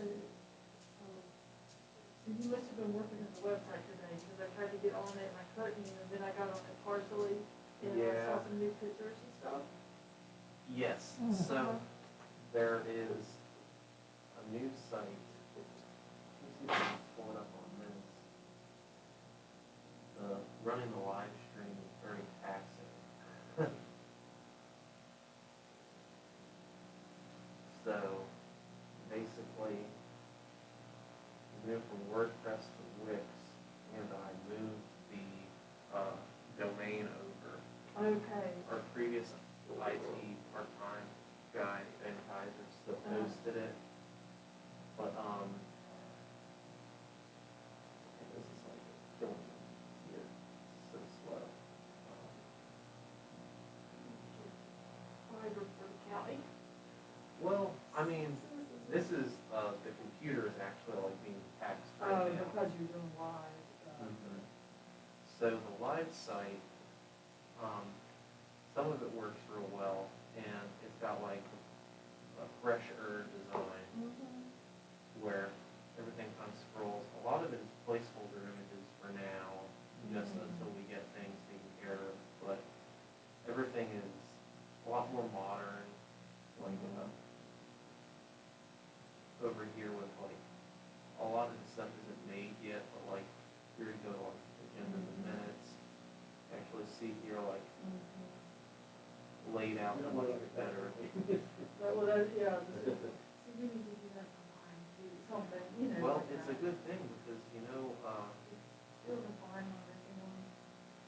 Or they're gone. no, they're completely gone because I backed up the entire WordPress server, and the only things, I think I have, I can scan my, you know, paper copies.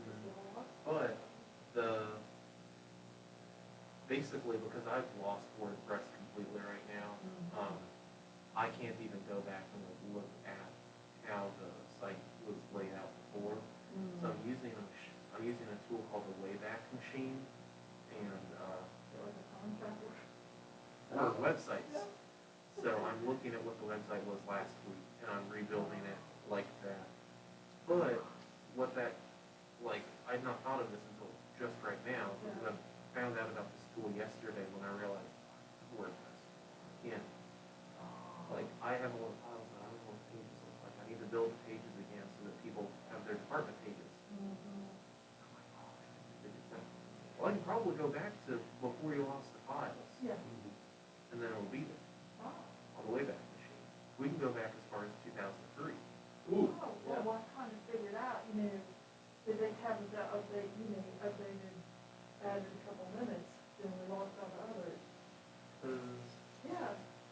But not this website file. Files from WordPress. You're under departments.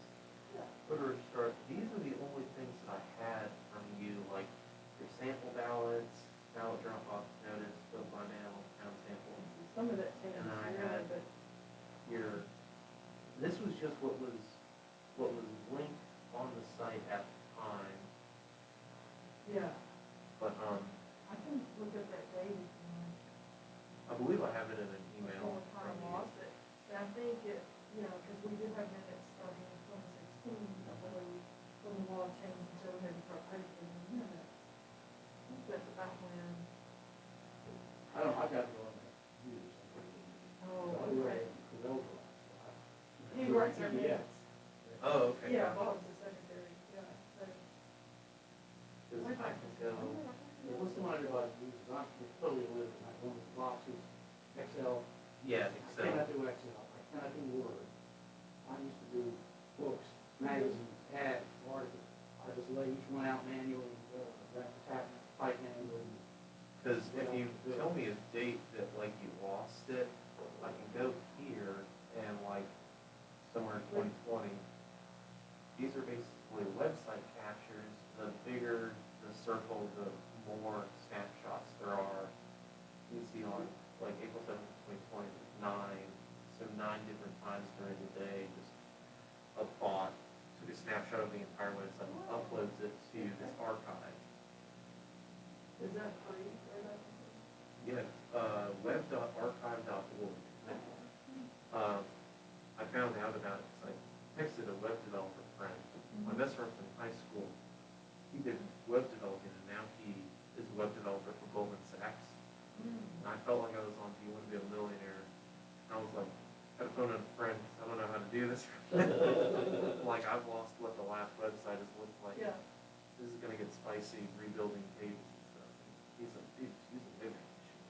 I was like, I played around with it. It's cool. You can go to like Apple's website in 2002, see what that looked like. But I think it was like in the spring, or sometime in 21. Yeah.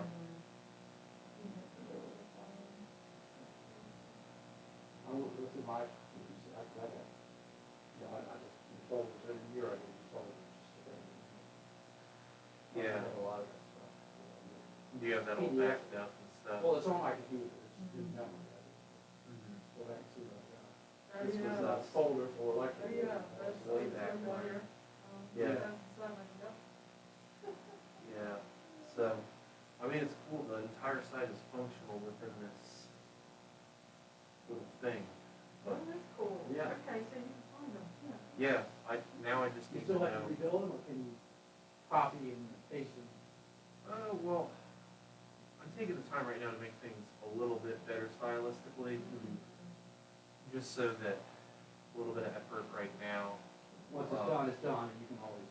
Yeah, hindsight, I should have set up this thing called a dynamic paging, system where I can just build one page and then apply it to different departments and then just go in and then Yeah. change that, but a lot of Used to build a departments. corporate image. Yeah, a lot, yeah, like templating or something. Templates, exactly, yeah.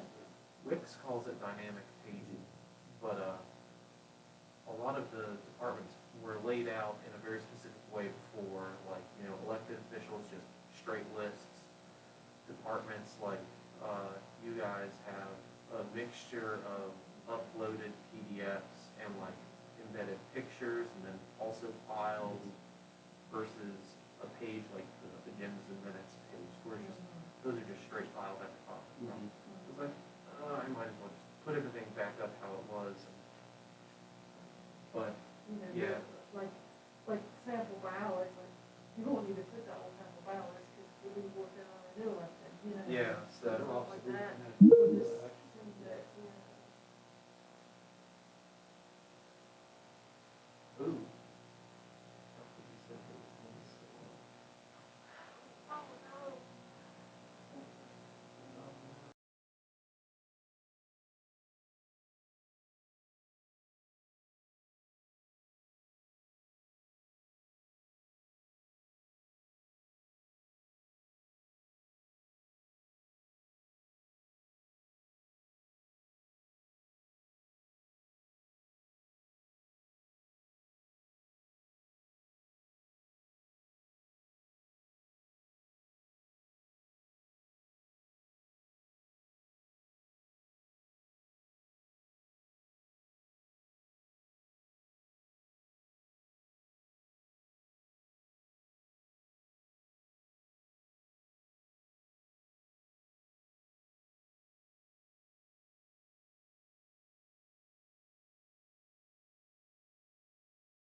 Closed session.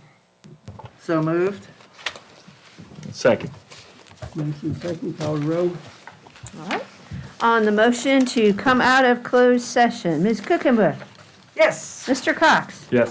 Ms. Bechtold, Yes. Mr. Booth, Yes. and Mr. Terman. Yes. You are now out of closed session. I take a certification motion that we only discuss those things we're in a closed session to discuss. So moved. Second. Motion second.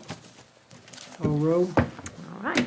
On the vote to certify that only the things that we were supposed to talk about in closed session is what we talked about, Mr. Booth. Yes. Ms. Cookenbook. Yes. Ms. Bechtold. Yes. Mr. Cox. Yes. And Mr. Terman. Yes. All right, you have certified. Thank you. All righty. If nobody else has got anything, I'll wait for the magic words. You technically have board member time, but short of that. I'll move that we adjourn till our February meeting on Tuesday, February 8th at 8:30. Second. Oh. You wait, I thought you didn't want to go on yet. Okay, on, One of them, nobody said anything. Motion second. all right. On the motion to adjourn until February 8th at 8:30 a.m. Ms. Cookenbook. Yes. Mr. Booth. Yes. Ms. Bechtold. Yes. Mr. Cox. Yes. And Mr. Terman. Yes. All right, we are stand adjourned.